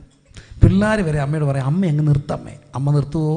ഇല്ല. അമ്മയും തുടങ്ങും, ഇവരും തുടങ്ങും, പിന്നെ അവസാനം പിള്ളേരും തുടങ്ങും. അങ്ങനെ നാട്ടുകാരറിയും, പിന്നെ കലവിലയാകും. അങ്ങനെ ദിവസങ്ങളെ തീർക്കുമ്പോൾ ഇന്ന് രാത്രി ക്ഷമിക്കാൻ കഴിയുന്ന ഒരു വചനത്തിൻ്റെ ശക്തിയുണ്ട്. ക്രൂശിൻ്റെ വചനത്തിനും ഭയങ്കര ശക്തിയാണ്. ക്ഷമയുടെ ശക്തി കിട്ടും. അത് വേണ്ടവരൊക്കെ ഒന്ന് പ്രാർത്ഥിച്ചേ. ആ ദേഷ്യപ്പിശാചിനെ ഒന്ന് ശാസിച്ച് പ്രാർത്ഥിച്ചേ. എനിക്ക് ഭയങ്കരമായിട്ട് കർത്താവേ ക്ഷമ വരണമേ എന്ന് പ്രാർത്ഥിക്കുന്നവർ കരവുയ്യ കുഞ്ഞുങ്ങളുൾപ്പെടെ ചുമ്മാ കിടന്ന് പറയത്തില്ല. വീട്ടിൽ കിടന്ന് അമ്മയാണ് കാണിക്കുന്നു.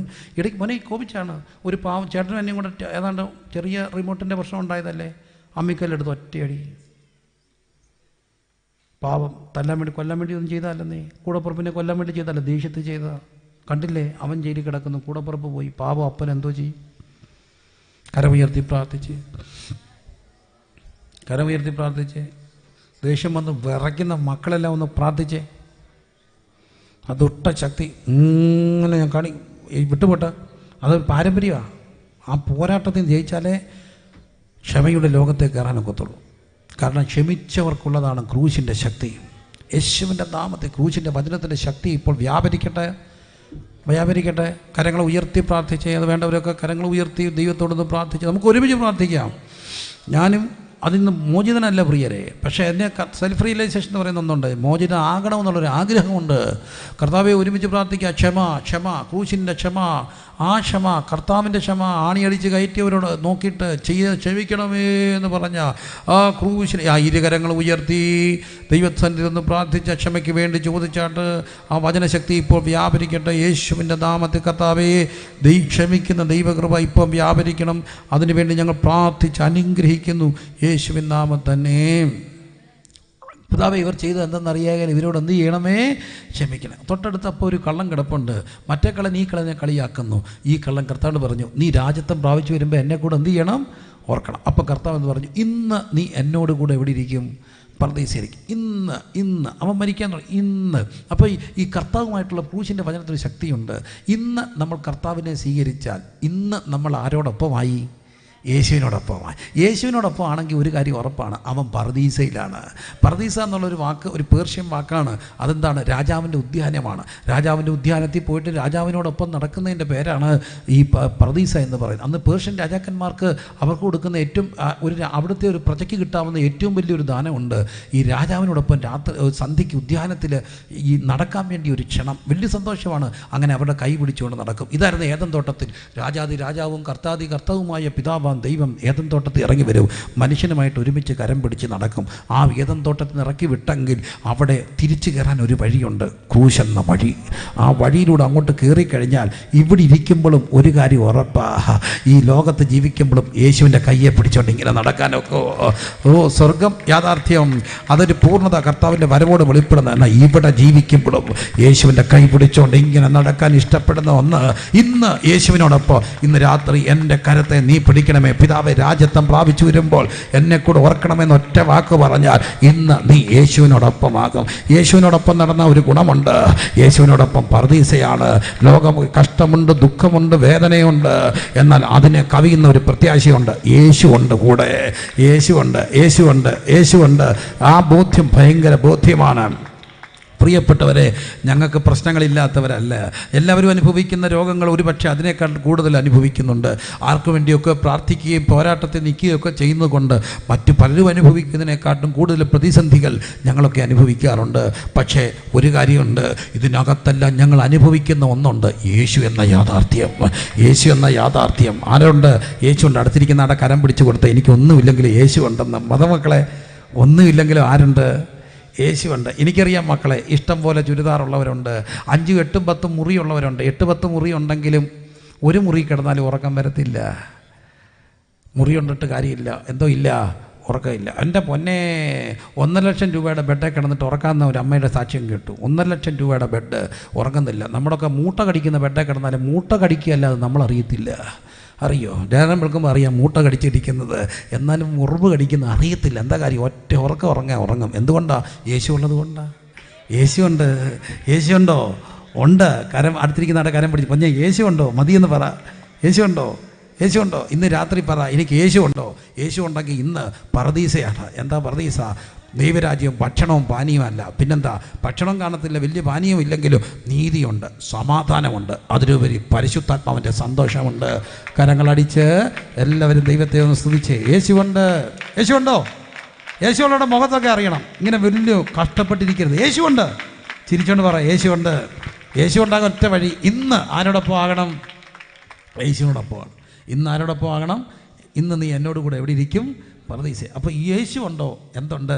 പറുദീസയുണ്ട്. ഇന്നിൻ്റെ സംഭവം. അപ്പോൾ തന്നെ ഒരു കാര്യം, സുവിശേഷം ഇന്നിൻ്റെ സുവിശേഷമാണ്. അതൊരിക്കലും എന്നേക്ക് മാറ്റി വെക്കരുത്, നാളേക്ക് മാറ്റി വെക്കരുത്. നാളേക്ക് മാറ്റിയാൽ നമുക്ക് അവസരം ഉണ്ടാകണമെന്നില്ല. എന്നോട് എത്രയോ പേര് പറഞ്ഞിട്ടുണ്ട്, ICU കിടക്കും, പക്ഷേ ഇറങ്ങിയ ഉടനെ നമ്മൾ കർത്താവിൻ്റെ വേലയ്ക്ക് പോവാം. പാവം, ഇറങ്ങി വന്നില്ല. എത്രയോ അവസരം തമ്പുരാൻ കൊടുത്ത, ഇറങ്ങി വന്നിട്ട് വേണം ഒട്ടനെ എല്ലാം. ഇതൊന്നും നടക്കത്തില്ല. അതുകൊണ്ട് ഇപ്പോഴാകുന്ന രക്ഷാദിവസം, ഇപ്പോഴാകുന്ന സുപ്രസാദകാലം. ചിലർക്ക് ഇങ്ങനെ മാറ്റി മാറ്റി വെച്ചുകൊണ്ട് പോകുന്നതല്ല. ഇന്ന് രാത്രി കർത്താവ് പറയും, ആ പാപം അങ്ങ് വിട്ടേരെ, ആ കോണ്ടാക്റ്റ് അങ്ങ് വിട്ടേര്, ആ കാഴ്ച അങ്ങ് വിട്ടേര്, ആ നെറ്റങ്ങ് വിട്ടേര്, ആ ബന്ധം അങ്ങ് വിട്ടേര്. ഇന്ന് നിൻ്റെ ദിവസമാണ്.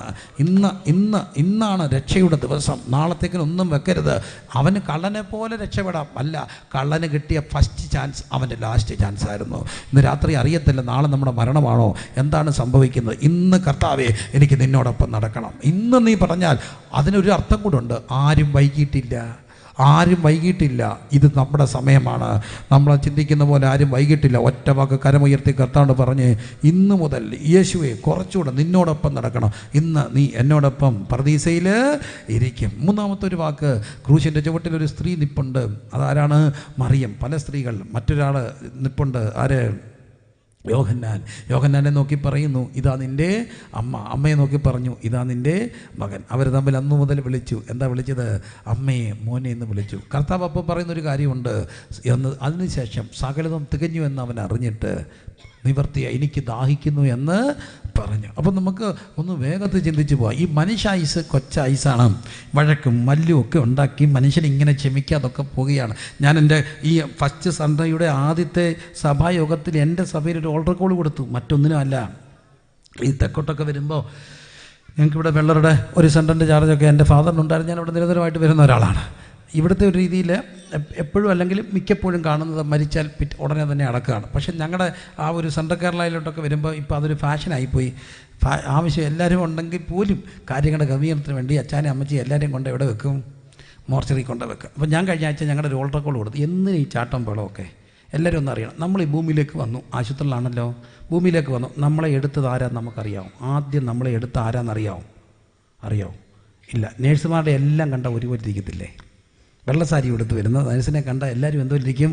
ആരായിരിക്കും? അപ്പം നമ്മളെ എടുത്ത ആരാന്നറിയാമോ? അറിയാമോ? ഇല്ല. നമുക്ക് ആദ്യം കുളിപ്പിച്ചാരാന്നറിയാമോ? ഇല്ല. ആദ്യം ഉടുപ്പിടിച്ചാരാന്നറിയാമോ? ഇല്ല. അവരിങ്ങനെ കൈ കാണിച്ചു, ആ ഉടുപ്പിങ്ങി അന്നേരെ മേടിച്ചുകൊണ്ട് പോയി. ആദ്യം സോപ്പിട്ട് ആരാന്നറിയാമോ? ആദ്യം പൗഡർ ഇട്ട് ആരാന്നറിയാമോ? ഇല്ല. അതാരോ ഒരാളാണ്. ഇവിടുത്തുകാർക്ക് പിന്നെ അറിയാം മരിച്ച ആരാ കുളിപ്പിക്കാൻ പോകുന്നു. പക്ഷെ ഞങ്ങൾക്കറിയത്തില്ല. നേരെ കൊണ്ട് എവിടെ വെക്കും? മോർച്ചറി വെക്കും. മോർച്ചറിയിൽ നിന്ന് ഇറക്കുമ്പോൾ കുളിപ്പിക്കുന്ന ആരായിരിക്കും?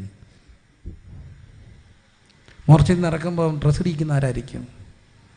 ആരായിരിക്കും? അവിടുത്തെ അറ്റൻഡർമാരായിരിക്കും. അതുകൊണ്ട് ഞാൻ കഴിഞ്ഞ ആഴ്ച ഞങ്ങളുടെ ചർച്ചയിൽ പറഞ്ഞു, ഞങ്ങളുടെ അവിടെ ദാശത്ത് ഒറ്റ മോർച്ചറി ഇപ്പോൾ ഉള്ളൂ.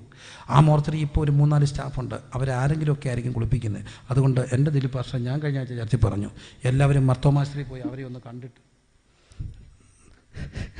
നമ്മളെ മരിച്ച കൊഴിഞ്ഞ് കുളിപ്പിക്കുന്ന അവരെ കണ്ട് നേരത്തെ ഒരു കാപ്പിയൊക്കെ മേടിച്ചു കൊടുത്ത് പറയണം, അണ്ണാ പോകുമ്പോൾ നല്ലപോലൊക്കെ വിടണേ.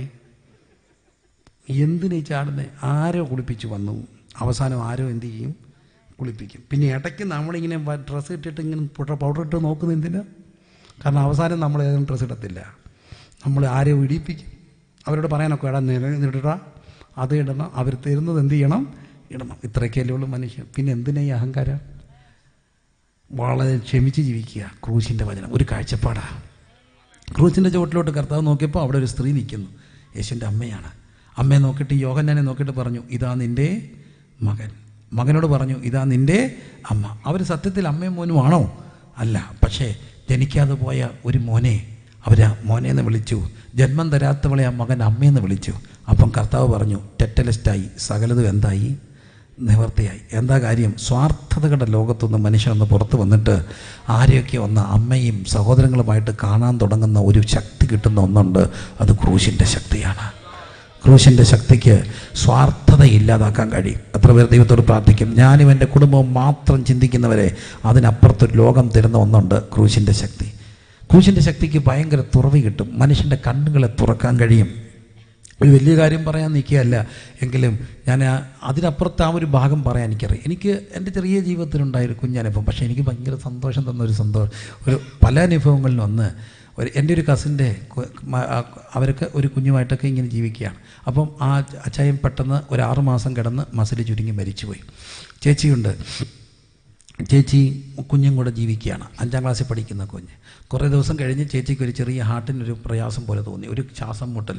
ഒരു ഓട്ടോറിക്ഷ പിടിച്ച് കുഞ്ഞിനെ കയറ്റി ആശുപത്രിയിലേക്ക് പോകുന്ന വഴി ഓട്ടോറിക്ഷയിൽ ഇരുന്നു കൊണ്ട് 5ാം ക്ലാസ്സിൽ പഠിക്കുന്ന കുഞ്ഞിൻ്റെ മടിയിലോട്ട് തല വെച്ചിട്ട് ചേച്ചി മരിച്ചുപോയി. എന്നിട്ട് ഓട്ടോറിക്ഷ ഡ്രൈവറോട് പറഞ്ഞു, ഞാൻ പോകുമ്പോൾ ഈ കുഞ്ഞിനെ എവിടെങ്കിലും ഒന്ന് ഇറക്കി വിട്ടേക്കാൻ പറഞ്ഞു. അങ്ങനെ അമ്മ കുഞ്ഞിൻ്റെ മടിയിൽ കിടന്ന് മരിച്ചു. ഞങ്ങൾ അറിഞ്ഞു, ചെന്നു, എൻ്റെ കസിനാണ്. ഞങ്ങൾ അടക്കമെല്ലാം കഴിഞ്ഞ് വീട്ടിൽ വരുമ്പോൾ കുഞ്ഞിൻ്റെ കാര്യത്തിലുള്ള ഡിസ്കഷനൊക്കെ നടക്കുന്നു. കാരണവന്മാരെല്ലാം കൂടെ കൂടിയിരുന്നു. ഈ കൊച്ചു കുഞ്ഞിനോട് ചോദിക്കുന്നു, എടി പേപ്പറുകളെല്ലാം കാര്യങ്ങളൊക്കെ വിടാം, അമ്മ മരിച്ച് വന്നേ ഉള്ളൂ. പെട്ടെന്ന് ഈ 5ാം ക്ലാസ്സിൽ പഠിക്കുന്ന കുഞ്ഞ് അലമാരി പോയിട്ട് ആധാരവും മറ്റ് പേപ്പറുകളും എല്ലാം ഫയലെല്ലാം തപ്പി, അങ്കളെ ഇതാണോ എന്ന് ചോദിച്ചുകൊണ്ട് വരും. എനിക്കൊരു ഭയങ്കര സങ്കടം. ഞാൻ പറഞ്ഞു, ഇനി ഈ കാര്യം ഡിസ്കസ് ഒന്നും ചെയ്യണ്ട, ഞാൻ ഈ കുഞ്ഞിനെ കൊണ്ട് പോവുക. കുഞ്ഞെൻ്റെ കൂടെ ഉണ്ട്, മറ്റ് വലിയ നല്ല അർത്ഥത്തിലേ എടുക്കുക, ഒരിക്കലും ഒരു അഹങ്കാരമായിട്ടൊന്നും തെറ്റെടുക്കരുത്. അപ്പം കുഞ്ഞ് ഞങ്ങളുടെ കൂടെ ഉണ്ട് ഇപ്പം. പക്ഷെ ഒരു ദിവസം ഞാൻ എങ്ങാണ്ട് പോയിട്ട് വരുമ്പോൾ എൻ്റെ ഭാര്യ എന്നെ വിളിച്ച് അത് പറഞ്ഞു, അച്ഛാ അവൾ കരയുക. ഞാൻ എന്ത് പറ്റി? പിന്നെയും കരയുക. എന്നെ പറ്റിയെന്ന് പറ. മിണ്ടാൻ വയ്യ, കരയുക. എടി എന്നെ പറ്റി പറ. അച്ഛാ ഒരു വലിയ സംഭവം ഉണ്ടായി. പറഞ്ഞു ഞാൻ. എന്താ? കരച്ചിലിനിടയ്ക്ക് അവൾ പറഞ്ഞു, മോളിപ്പം ചോദിച്ചു, അവൾ ആൻറ്റി എന്നാണ് വിളിക്കുന്നേ. ആൻറ്റി ഞാൻ ഒരു കാര്യം ചോദിച്ചോട്ടെ, ഞാൻ അമ്മയെന്ന് വിളിച്ചോട്ടെ, ആൻറ്റിക്ക് മക്കൾക്ക് പണക്കുണ്ടാവും. അപ്പോൾ എനിക്ക് ഭയങ്കര സന്തോഷം തോന്നി. ഈ അമ്മയാകാനും അപ്പനാകാനും ജന്മം കൊടുക്കണമെന്നൊന്നുമില്ല. ജന്മം കൊടുക്കാതെയും അമ്മയാകാം, അപ്പനാകാം. ഒറ്റ കാര്യം ചെയ്താൽ മതി, ഈ ക്രൂശിൻ്റെ ചുവട്ടിൽ പോയി നിന്നാൽ മതി. ക്രൂശിൻ്റെ ചുവട്ടിൽ ബന്ധങ്ങളിങ്ങനെ വലിയൊരു ലോകം കിട്ടും. എവിടെയൊക്കെയോ മരിക്കുന്നതിന് മുമ്പ് ആർക്കെങ്കിലുമൊക്കെ എന്തെങ്കിലുമൊക്കെ ഒന്നാകാൻ കഴിയാൻ സഹായിക്കുന്ന ഒന്നുണ്ട്, ക്രൂശിൻ്റെ ശക്തി. അവനവനെക്കുറിച്ച് മാത്രം ചിന്തിക്കുന്ന ലോകത്തുനിന്ന് പുറത്തു കൊണ്ടുവരുന്ന ആ ക്രൂശിൻ്റെ ശക്തി തരണമേ എന്ന് കരമുയർത്തി ദൈവത്തോടൊന്ന് പ്രാർത്ഥിക്കാം. സ്വാർത്ഥതകളും എന്നെക്കുറിച്ച് മാത്രം ചിന്തിക്കുന്ന ധാർഷ്ട്യങ്ങളും എല്ലാം ഇങ്ങനെ അലിഞ്ഞു പോയിട്ട് കണ്ണിങ്ങനെ തുറക്കും. ക്രൂശ് കണ്ണിങ്ങനെ തുറക്കും. കണ്ണ് തുറക്കണമെങ്കിൽ ഈ ക്രൂശിൻ്റെ വചനത്തിൻ്റെ ശക്തിക്ക് മുമ്പ് നിൽക്കണം. അങ്ങനെ ആഗ്രഹിക്കുന്നവരുണ്ടെങ്കിൽ ഒന്ന് കരമുയർത്തി പ്രാർത്ഥിച്ച് ക്രൂശിൻ്റെ ചോട്ടില്ല വന്ന് എന്ന എല്ലാവരും അവരവരുടെ കാര്യത്തെക്കുറിച്ച് മാത്രമാണ് ചിന്തിക്കുന്നത്. മറ്റുള്ളവനെക്കുറിച്ചുകൂടെ ഒന്ന് ചിന്തിക്കാൻ കഴിയാൻ സാധിപ്പിക്കുന്ന ഒന്നുണ്ട്, ക്രൂശ്. ക്രൂശിൻ്റെ വചനം നശിച്ചു പോകുന്നവർക്ക് പോഷത്വം, രക്ഷിക്കപ്പെടും നമുക്കത് ദൈവശക്തിയാണ്. എനിക്ക് ഒത്തിരി കാര്യം പറയണമെന്നുണ്ട്. 4 കർത്താവ് ക്രൂശിൽ കിടന്നുകൊണ്ട് പറയുന്നു, എനിക്കെന്ത് ചെയ്യുന്നു? ദാഹിക്കുന്നു. അദമ്യമായൊരു ദാഹമാണത്. ആ ദാഹം സാധാരണ ദാഹമല്ല. കാരണം യോഹന്നാൻ്റെ സുവിശേഷം 4-ാം അധ്യായത്തിൽ സുക്കാറിലെ ഒരു ദാഹമുണ്ട്. അവിടെ ചെന്നിട്ട് പറയുന്നു, നീ എനിക്ക് എന്ത് തരുമോ? കുടിപ്പാൻ തരുമോ? നമ്മളത് പാട്ട് പാടണം. നട്ടുച്ച നേരത്ത് കിണറിൻ്റെ വക്കത്ത് വെള്ളത്തിനായി ഞാൻ കാത്തിരിപ്പു. പക്ഷെ പക്ഷേ ഈ സ്ത്രീ സംസാരത്തിനിടയ്ക്ക് കുടമെല്ലാം വെട്ടിച്ച് ഓട്ടം വെച്ച് കൊടുത്തു. എന്തോ വരാൻ മടുകടെല്ലാം പറയാൻ. അത് കഴിഞ്ഞെന്നെ കാണുന്നുണ്ട് അവൻ്റെ ശിഷ്യന്മാർ അവന് ഭക്ഷണമായിട്ട് വന്നപ്പോൾ അവൻ പറഞ്ഞു, എൻ്റെ അപ്പൻ്റെ ഇഷ്ടം ചെയ്യുന്നതാണ് എന്ത് എൻ്റെ ഭക്ഷണം. പക്ഷെ കർത്താവിൻ്റെ ദാഹം കേവല ദാഹമല്ല, പിന്നെന്താണ്, ഒരു പാഷനേറ്റ് ഡിസയറാണ് കർത്താവിന് വേണ്ടി. അതുകൊണ്ടാണ് സംഗീതക്കാരൻ അത് പറയുന്നുണ്ട്, മാൻ നീർത്തോടുകളിലേക്ക് ചെല്ലുവാൻ കാശ്. ഇന്ന് മനുഷ്യൻ്റെ ദാഹം എന്തിനാ? കുടിക്കുന്നവന് പിന്നെ കുടിക്കണം, പണം കിട്ടിയവർക്ക് പിന്നെ എന്ത് വേണം? പണം വേണം. ഈ പണത്തിന് വേണ്ടിയുള്ളൊരു ഭയങ്കര ദാഹമുണ്ട്. പണം കിട്ടിയാലും തീരത്തില്ല പ്രിയരെ, ദാഹം തീരത്തില്ല. പക്ഷെ പണം കൊണ്ട് വല്ല പ്രയോജനമുണ്ടോ? ഇല്ല. ടോൾസ്റ്റോയുടെ ഒരു കഥ കൊണ്ട് 6 അടി മണ്ണ്. അപ്പം നിങ്ങൾ ഞാൻ ഒന്നൊന്ന് പറയുകയാണേ, ഞാൻ 2 മണിക്ക് കാറെ കയറിയതാണ്. 2 മണിക്ക് ഞാനിവിടെ എത്തിയത് 7 മണിക്ക്. ഞാൻ എത്ര മണിക്കൂർ ഓടി? 5 മണിക്കൂർ ഓടി. ഇപ്പം ഞാൻ ഇവിടുന്ന് ഒരു 10 മണിക്ക് വണ്ടിയെ കയറിയ 11, 12, 1, 2 മിനിമം 3 മണിക്ക് വീട്ടിൽ ചെല്ലത്തുള്ളൂ. അപ്പം നിങ്ങൾ ഉറങ്ങുമല്ലോ. അപ്പം 10 മണിക്കൂർ ഓടിയിട്ടാണ് ഞാൻ ഈ 1 മണിക്കൂർ പ്രസംഗിക്കുന്നത്. അതുകൊണ്ട് ഞാനങ്ങ് പ്രസംഗിക്കുക, നിങ്ങളിരുന്ന് കേൾക്കുക. 10 മണിക്കൂർ തിരിച്ച് വീട്ടിൽ പോകണ്ടായല്ലോ. അങ്ങേറ്റം 1 മണിക്കൂർ പോയാലോ. എന്നാലും ഒരു 10 മിനിറ്റ് കൊണ്ട് നിർത്താമേ, പിണങ്ങരുതേ. നാളെ പാർഷോട് വഴക്കൊന്നും പറയല്ലേ. അപ്പോൾ എന്നെ ഒന്ന് ശ്രദ്ധിക്കണേ. ഭയങ്കര പാഷ. ഈ ടോൾസ്റ്റോയുടെ ഒരു കഥയുണ്ട്, 6 അടി മണ്ണ്. ഒരു മനുഷ്യൻ ഈ രാജാവിൻ്റെ അടുക്കൽ ചെന്ന് പറഞ്ഞു, രാജാവേ എനിക്ക് ഇച്ചിരി മണ്ണ് വേണം. രാജാവ് ചോദിച്ചു, ഇച്ചിരി മണ്ണോ? നീ ആരോടാ ചോദിച്ചത്? എന്നോട്. ഇച്ചിരി മണ്ണല്ല, ഞാൻ നിനക്ക് സമയം തരാം. നാളെ രാവിലെ 6 മണി മുതൽ വൈകിട്ട് 6 മണി വരെ. Okay, ready. ആ സമയത്തിനകത്ത് എന്തോരം നീ നടക്കുന്നു അന്തോരം സ്ഥലം ആരുടേതാ? നിന്നേതാ. അന്നൊരിക്കൽ മാത്രം ഇവൻ ഉറങ്ങിയില്ല. മറ്റവൻ കയ്യിലും പറിച്ച് ഒറ്റ ഉറക്കം ഉറങ്ങിയാൽ 11 മണി വരെ കിടന്നുറങ്ങും. അന്നവൻ ഉറക്കം വന്നില്ല. കാരണം ഉറങ്ങിപ്പോയാലോ. 4 മണിയായപ്പോഴേ കുളിച്ചു ഒരുങ്ങിയിരുന്നു. 6 അവൻ നടക്കാൻ തുടങ്ങി. നടന്നപ്പം തോന്നി എന്ത് പോരാ, സ്പീഡ് പോരാ, ഓടാൻ തുടങ്ങി. അതിനിടയ്ക്ക് 8 മണിയായപ്പോൾ ഒരു ചേച്ചി അവനെ വിളിച്ചു, എടാ മോനെ വന്നടാ, ഇച്ചിരി കാപ്പി കുടിക്കടാ. വേണ്ട, കാപ്പി കുടിച്ചാൽ 1/2 മണിക്കൂർ 10 മിനിറ്റ് 1/2 ഏക്കർ സ്ഥലം നടന്നു. ഉച്ചക്കാരാണ്ട് ചോറിനാൻ വിളിച്ചു, എടാ മോനെ വാടാ, ഇച്ചിരി ചോറിനടാ, ക്ഷീണിച്ചിരിക്കുന്ന. വേണ്ട, ചോറിനായിരുന്നാൽ 1 മണിക്കൂർ പോകും, പിന്നെ അതിൻ്റെ ക്ഷീണം. 2 ഏക്കർ സ്ഥലം ഓടി. 4 മണിയായപ്പോൾ ആരാണ്ട് കാപ്പി കുടിക്കാൻ വിളിച്ചു, എടാ വാടാ കാപ്പി കുടിക്കടാ. വേണ്ട, ഓടി. 5 ആയി. അവൻ വാച്ച് നോക്കി, ഇനി എത്ര മിനിറ്റ്? 6 ആകാൻ 60 മിനിറ്റ്. ഓടി അവൻ. 5:30. ഇനി എത്ര മിനിറ്റ്? 30 മിനിറ്റ്. വലിച്ചു വിട്ടോടി. 5:45. ഇനി എത്ര മിനിറ്റ് മാത്രം? 15 മിനിറ്റ്. ഇച്ചിരോട് ഓടണം. ഓട്ടി. 5:50. ഇനി എത്ര മിനിറ്റ്? 10 മിനിറ്റ്. വിട്ടോടി. 5:55. അവസാനത്തെ കുതിപ്പ്, ഒറ്റ ഓട്ടം. 6 അവൻ നിന്നു, മുമ്പോട്ട് വീണു, ചത്തുപോയി. രാജാവ് പറഞ്ഞു കൊടുക്ക്.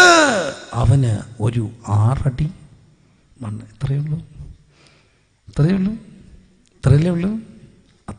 അപ്പോൾ എന്തിനായി ഓടുന്നത്? അപ്പം അല്ലാത്ത വേണ്ടി ഓടുന്നു. പക്ഷേ നമുക്കൊരു ഡിസയർ വേണം. എന്തിനാണെന്നറിയാമോ? മാൻ നീർത്തോടുകളിലേക്ക് ചെല്ലുവാൻ. ദൈവമേ, എൻ്റെ ആത്മാവ് നിന്നോട്. ദൈവത്തിന് വേണ്ടി ഒരു ദാഹം. അതാണ് ക്രൂശ്. ആത്മാക്കൾക്ക് വേണ്ടിയും ദൈവത്തിന് വേണ്ടിയുള്ള ദാഹം. എൻ്റെ പ്രിയപ്പെട്ട മക്കളെ, നിങ്ങളോടൊക്കെ ഞാൻ പറയാം, എടാ മക്കളെ ശ്രദ്ധിച്ച്, ഒരു സിനിമ കാണാൻ എത്ര മണിക്കൂർ വേണം?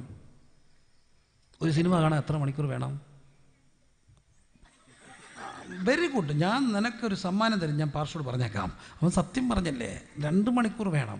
2 മണിക്കൂർ ഒറ്റ ഇരിപ്പിരുന്ന് സിനിമ കാണുമ്പോൾ മുറിച്ച് കാണുമോ? ഒറ്റ ഇരിപ്പിരുന്നുകൊണ്ട് എന്ത് ചെയ്യും? സിനിമ കാണത്തില്ല മോനെ. കാണാം. പക്ഷെ ഞാൻ നിങ്ങളോട് ചോദിക്കുക, വേദോസം വായിക്കാറുണ്ടോ? ഇല്ല.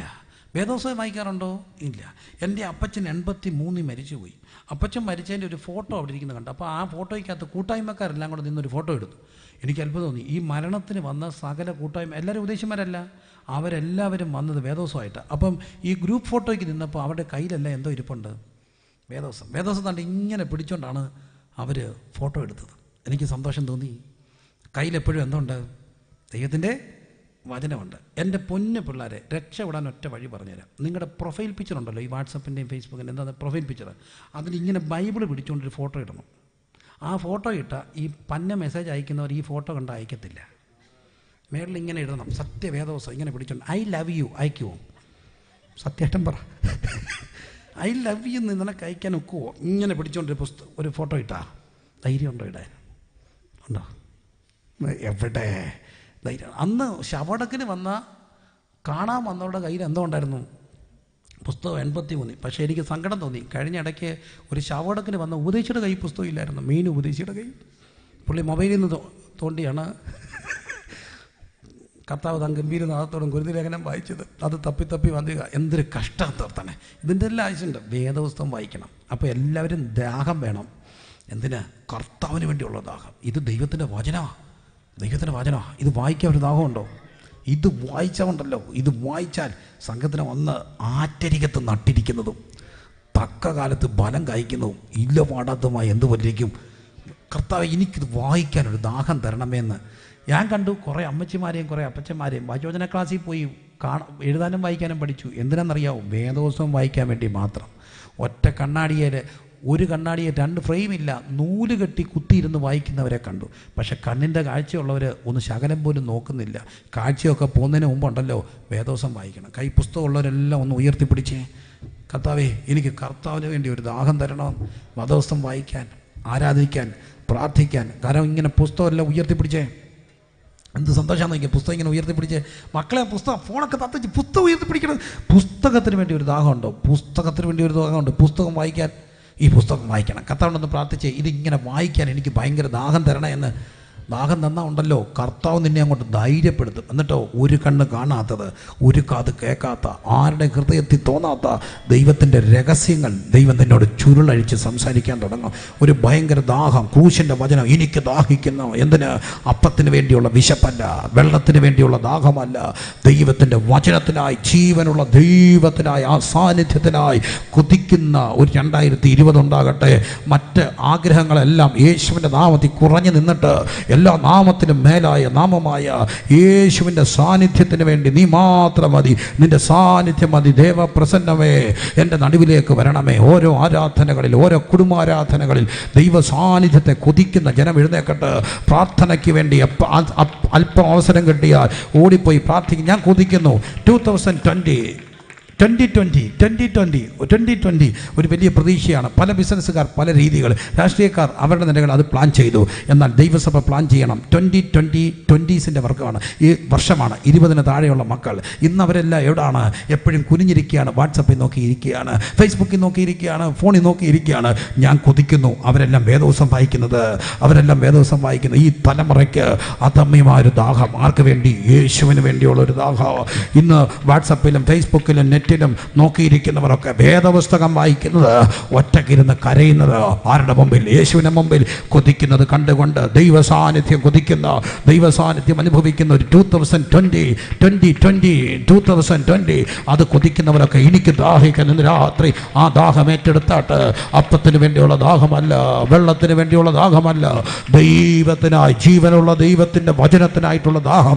കരങ്ങളടിച്ചെല്ലാവരും ദൈവത്തെ സ്തുതിച്ച് ഈ 2020 വചനധ്യാനം കൂടട്ടെ. ഈ 2020 പ്രാർത്ഥന കൂടട്ടെ. ഈ 2020 ദൈവസാന്നിധ്യം കൊതിക്കുന്ന വർഷമാകട്ടെ. കരങ്ങളടിച്ച് എല്ലാവരും ദൈവത്തെ സ്തുതിച്ച് നമ്മുടെ ഓരോ ആരാധനകളിലും ദൈവം ഇങ്ങനെ ഇറങ്ങി വന്ന് നിൽക്കട്ടെ. ദൈവസാന്നിധ്യം ഇങ്ങനെ ഇറങ്ങി വരട്ടെ. ദൈവസാന്നിധ്യം കൊണ്ട് നിറയുന്ന നിന്റെ സാന്നിധ്യം എല്ലാവരും ദൈവസന്നിധിയിൽ എഴുന്നേറ്റ് നിന്നാട്ട്. മുമ്പോട്ട് പോകാൻ ഇനിയും സമയം അനുവദിക്കത്തില്ല. അതുകൊണ്ട് എല്ലാ കരങ്ങളും ഉയർത്തി പ്രാർത്ഥിച്ച് നിന്റെ സാന്നിധ്യം തരണമേ, നിന്റെ സാന്നിധ്യം തരണമേ, നിന്റെ സാന്നിധ്യം തരണമേ. കൊതിയോടെ പ്രാർത്ഥിക്കും. ദേവപ്രസന്നമേ,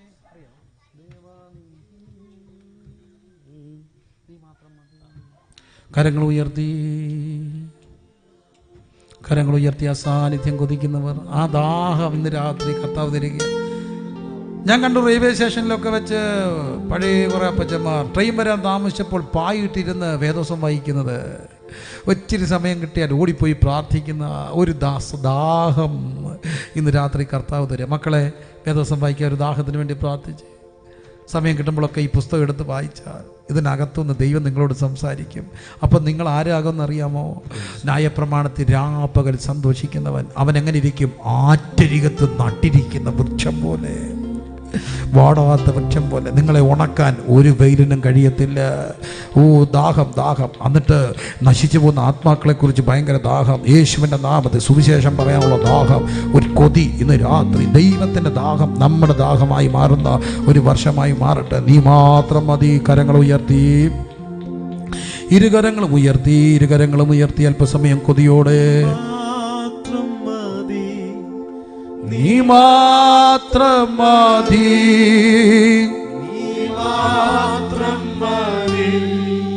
എനിക്ക്. നീ മാത്രം മതി, നീ മാത്രം മതി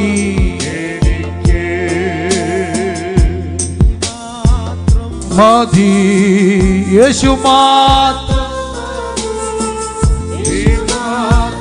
മതി എനിക്ക്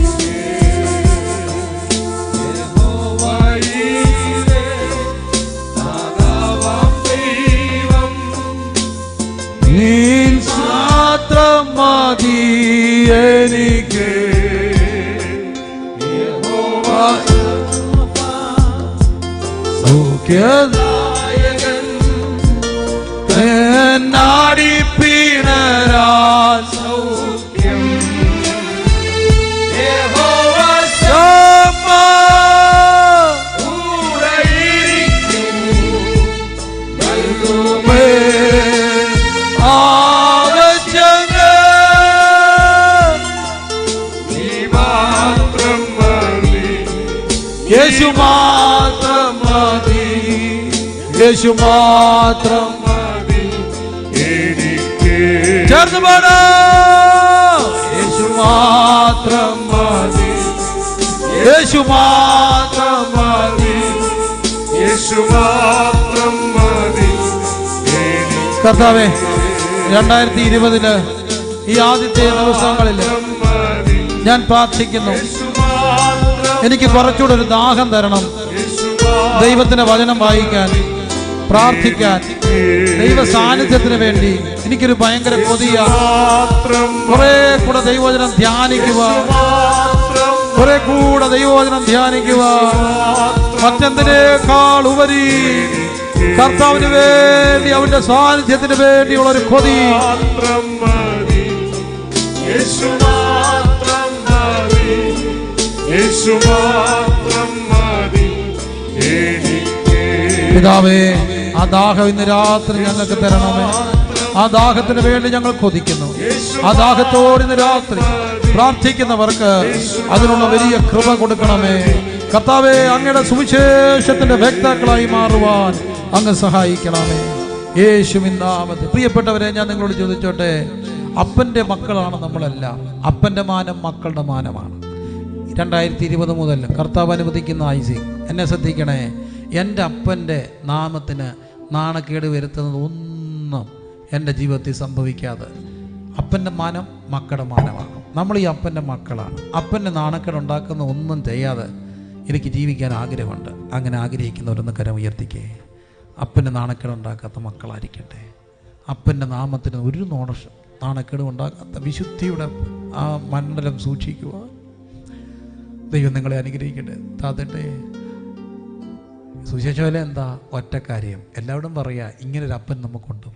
സ്നേഹിക്കുന്നൊരപ്പൻ, ക്ഷമിക്കുന്നൊരപ്പൻ, താനിരിക്കുന്നിടത്ത് നമ്മളെ കൊണ്ടുവന്നൊരപ്പൻ, നമുക്ക് വേണ്ടി മരിച്ചൊരപ്പൻ. ഈ അപ്പനെക്കുറിച്ച് എനിക്ക് അറിയാവുന്ന ഭാഷയിൽ പറഞ്ഞാൽ മതി. അപ്പനെക്കുറിച്ച് പറയാൻ എനിക്കിഷ്ടമുണ്ട്. അങ്ങനെ ആഗ്രഹിക്കുന്നവരൊക്കെ ഒന്ന് കരവുക. അതാണ് സുവിശേഷ വേല. കാണുന്നവരോടൊക്കെ അപ്പനെക്കുറിച്ച് പറയുക. ഇങ്ങനൊരു അപ്പന്, നല്ലൊരു അപ്പം ഉള്ളപ്പോൾ എന്തിനാ പറയാതിരിക്കുന്നത്?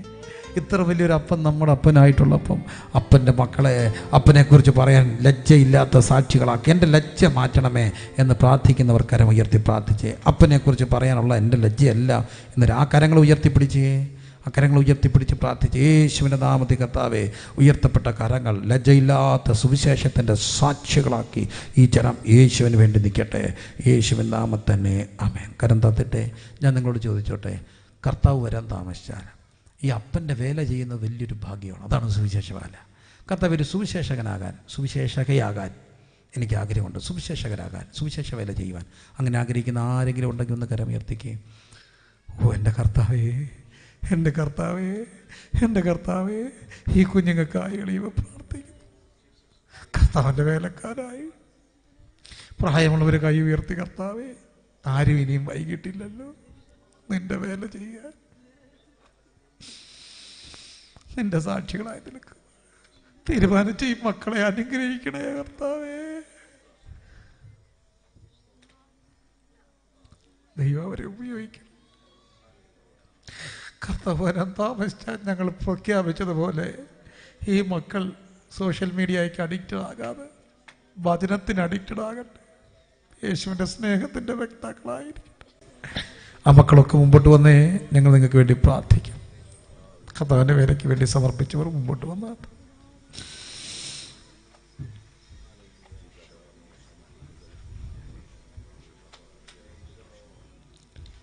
കർത്താവേ, ദേവദാസന്മാർ അവർക്ക് വേണ്ടി ഒന്ന് പ്രാർത്ഥിക്കാം. ദേവദാസന്മാർ അവർക്ക് വേണ്ടി ഇറങ്ങി തലയിൽ കൈവച്ച് ഈ സെൻ്ററിലുള്ള ദേവദാസന്മാർ മുമ്പോട്ട് കിടന്നു വന്ന് അവർക്ക് വേണ്ടി ഒന്ന് പ്രാർത്ഥിച്ചാൽ നല്ലതായിരിക്കും. അവയെ ഞങ്ങൾ പ്രാർത്ഥിക്കുന്നു നിന്റെ വേല ചെയ്യുവാൻ. അവയെ കൊച്ചു കുഞ്ഞുങ്ങൾ അപ്പൻ്റെ സാക്ഷികളാകുക, അപ്പൻ്റെ വേല ചെയ്യുക.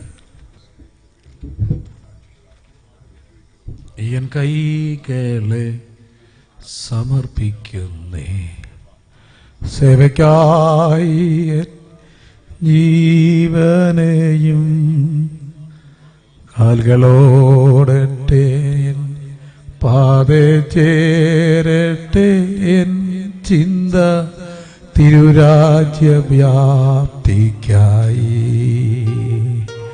കാൽകളോടട്ടെ,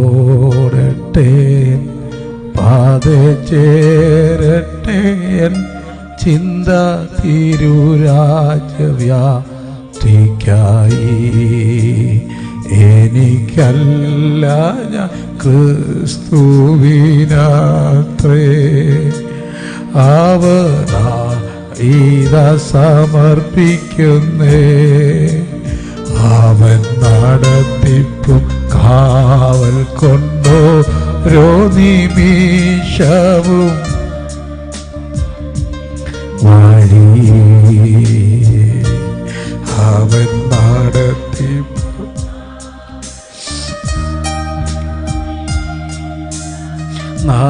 നടത്തുന്നെ. എനിക്കല്ല ഞാൻ ക്രിസ്തുവിനാത്രേ അവൻ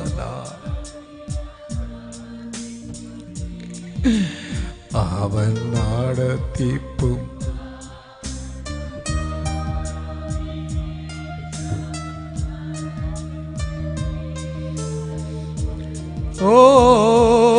അവൻ നടത്തിപ്പും ഓരോ നിമിഷവും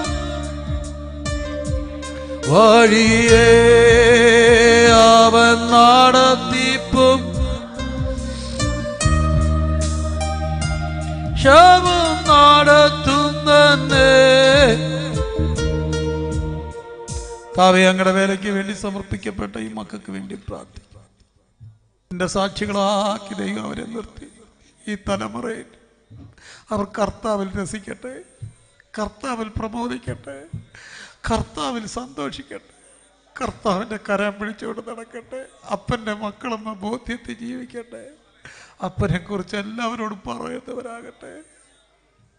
ഞങ്ങൾ അനുഗ്രഹിക്കുന്നു യേശുവിൻ നാമത്തിൽ തന്നെ. ഭാരമുള്ളിൽ നേരിടും നേരമെല്ലാം താങ്ങിടും, ഭാരമുള്ളിൽ നേരമെല്ലാം സാരമില്ലെന്നോതിടും, തന്മാർവിൽ എന്നെ ചേർത്തിടും. സാരമില്ലെന്നോതിടും, തന്മാർവിൽ എന്നെ ചേർത്തിടും. കരങ്ങളടിച്ച് ഓ യേശു എന്നും നല്ലവൻ, ഇന്നാലെയും എന്നും എന്നും അന്യനല്ലവൻ. യേശു ഇന്നാലെയും എന്നും എന്നും അന്യനല്ലവൻ.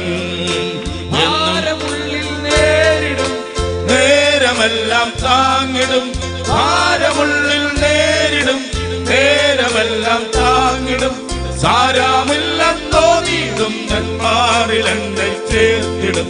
സാരമില്ലെന്നോതിടും, തന്മാറിൽ എന്നെ ചേർത്തിടും.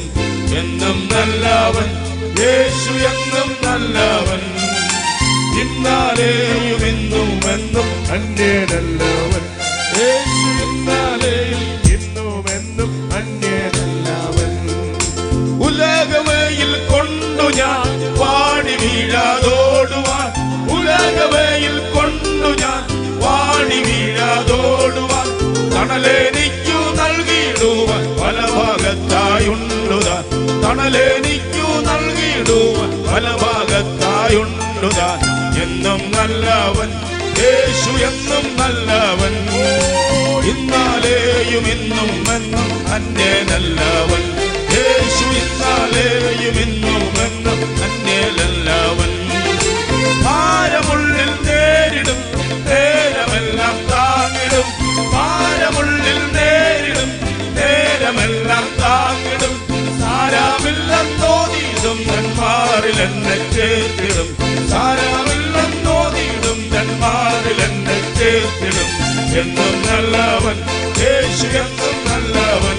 ഓ ഇന്നാലെയും ഇന്നും എന്നും അന്യനല്ലവൻ. യേശു ഇന്നാലെയും ഇന്നും എന്നും അന്യനല്ലവൻ. എന്നും നല്ലവൻ യേശു എന്നും നല്ലവൻ. ഓ ഇന്നാലെയും ഇന്നും എന്നും അന്യനല്ലവൻ.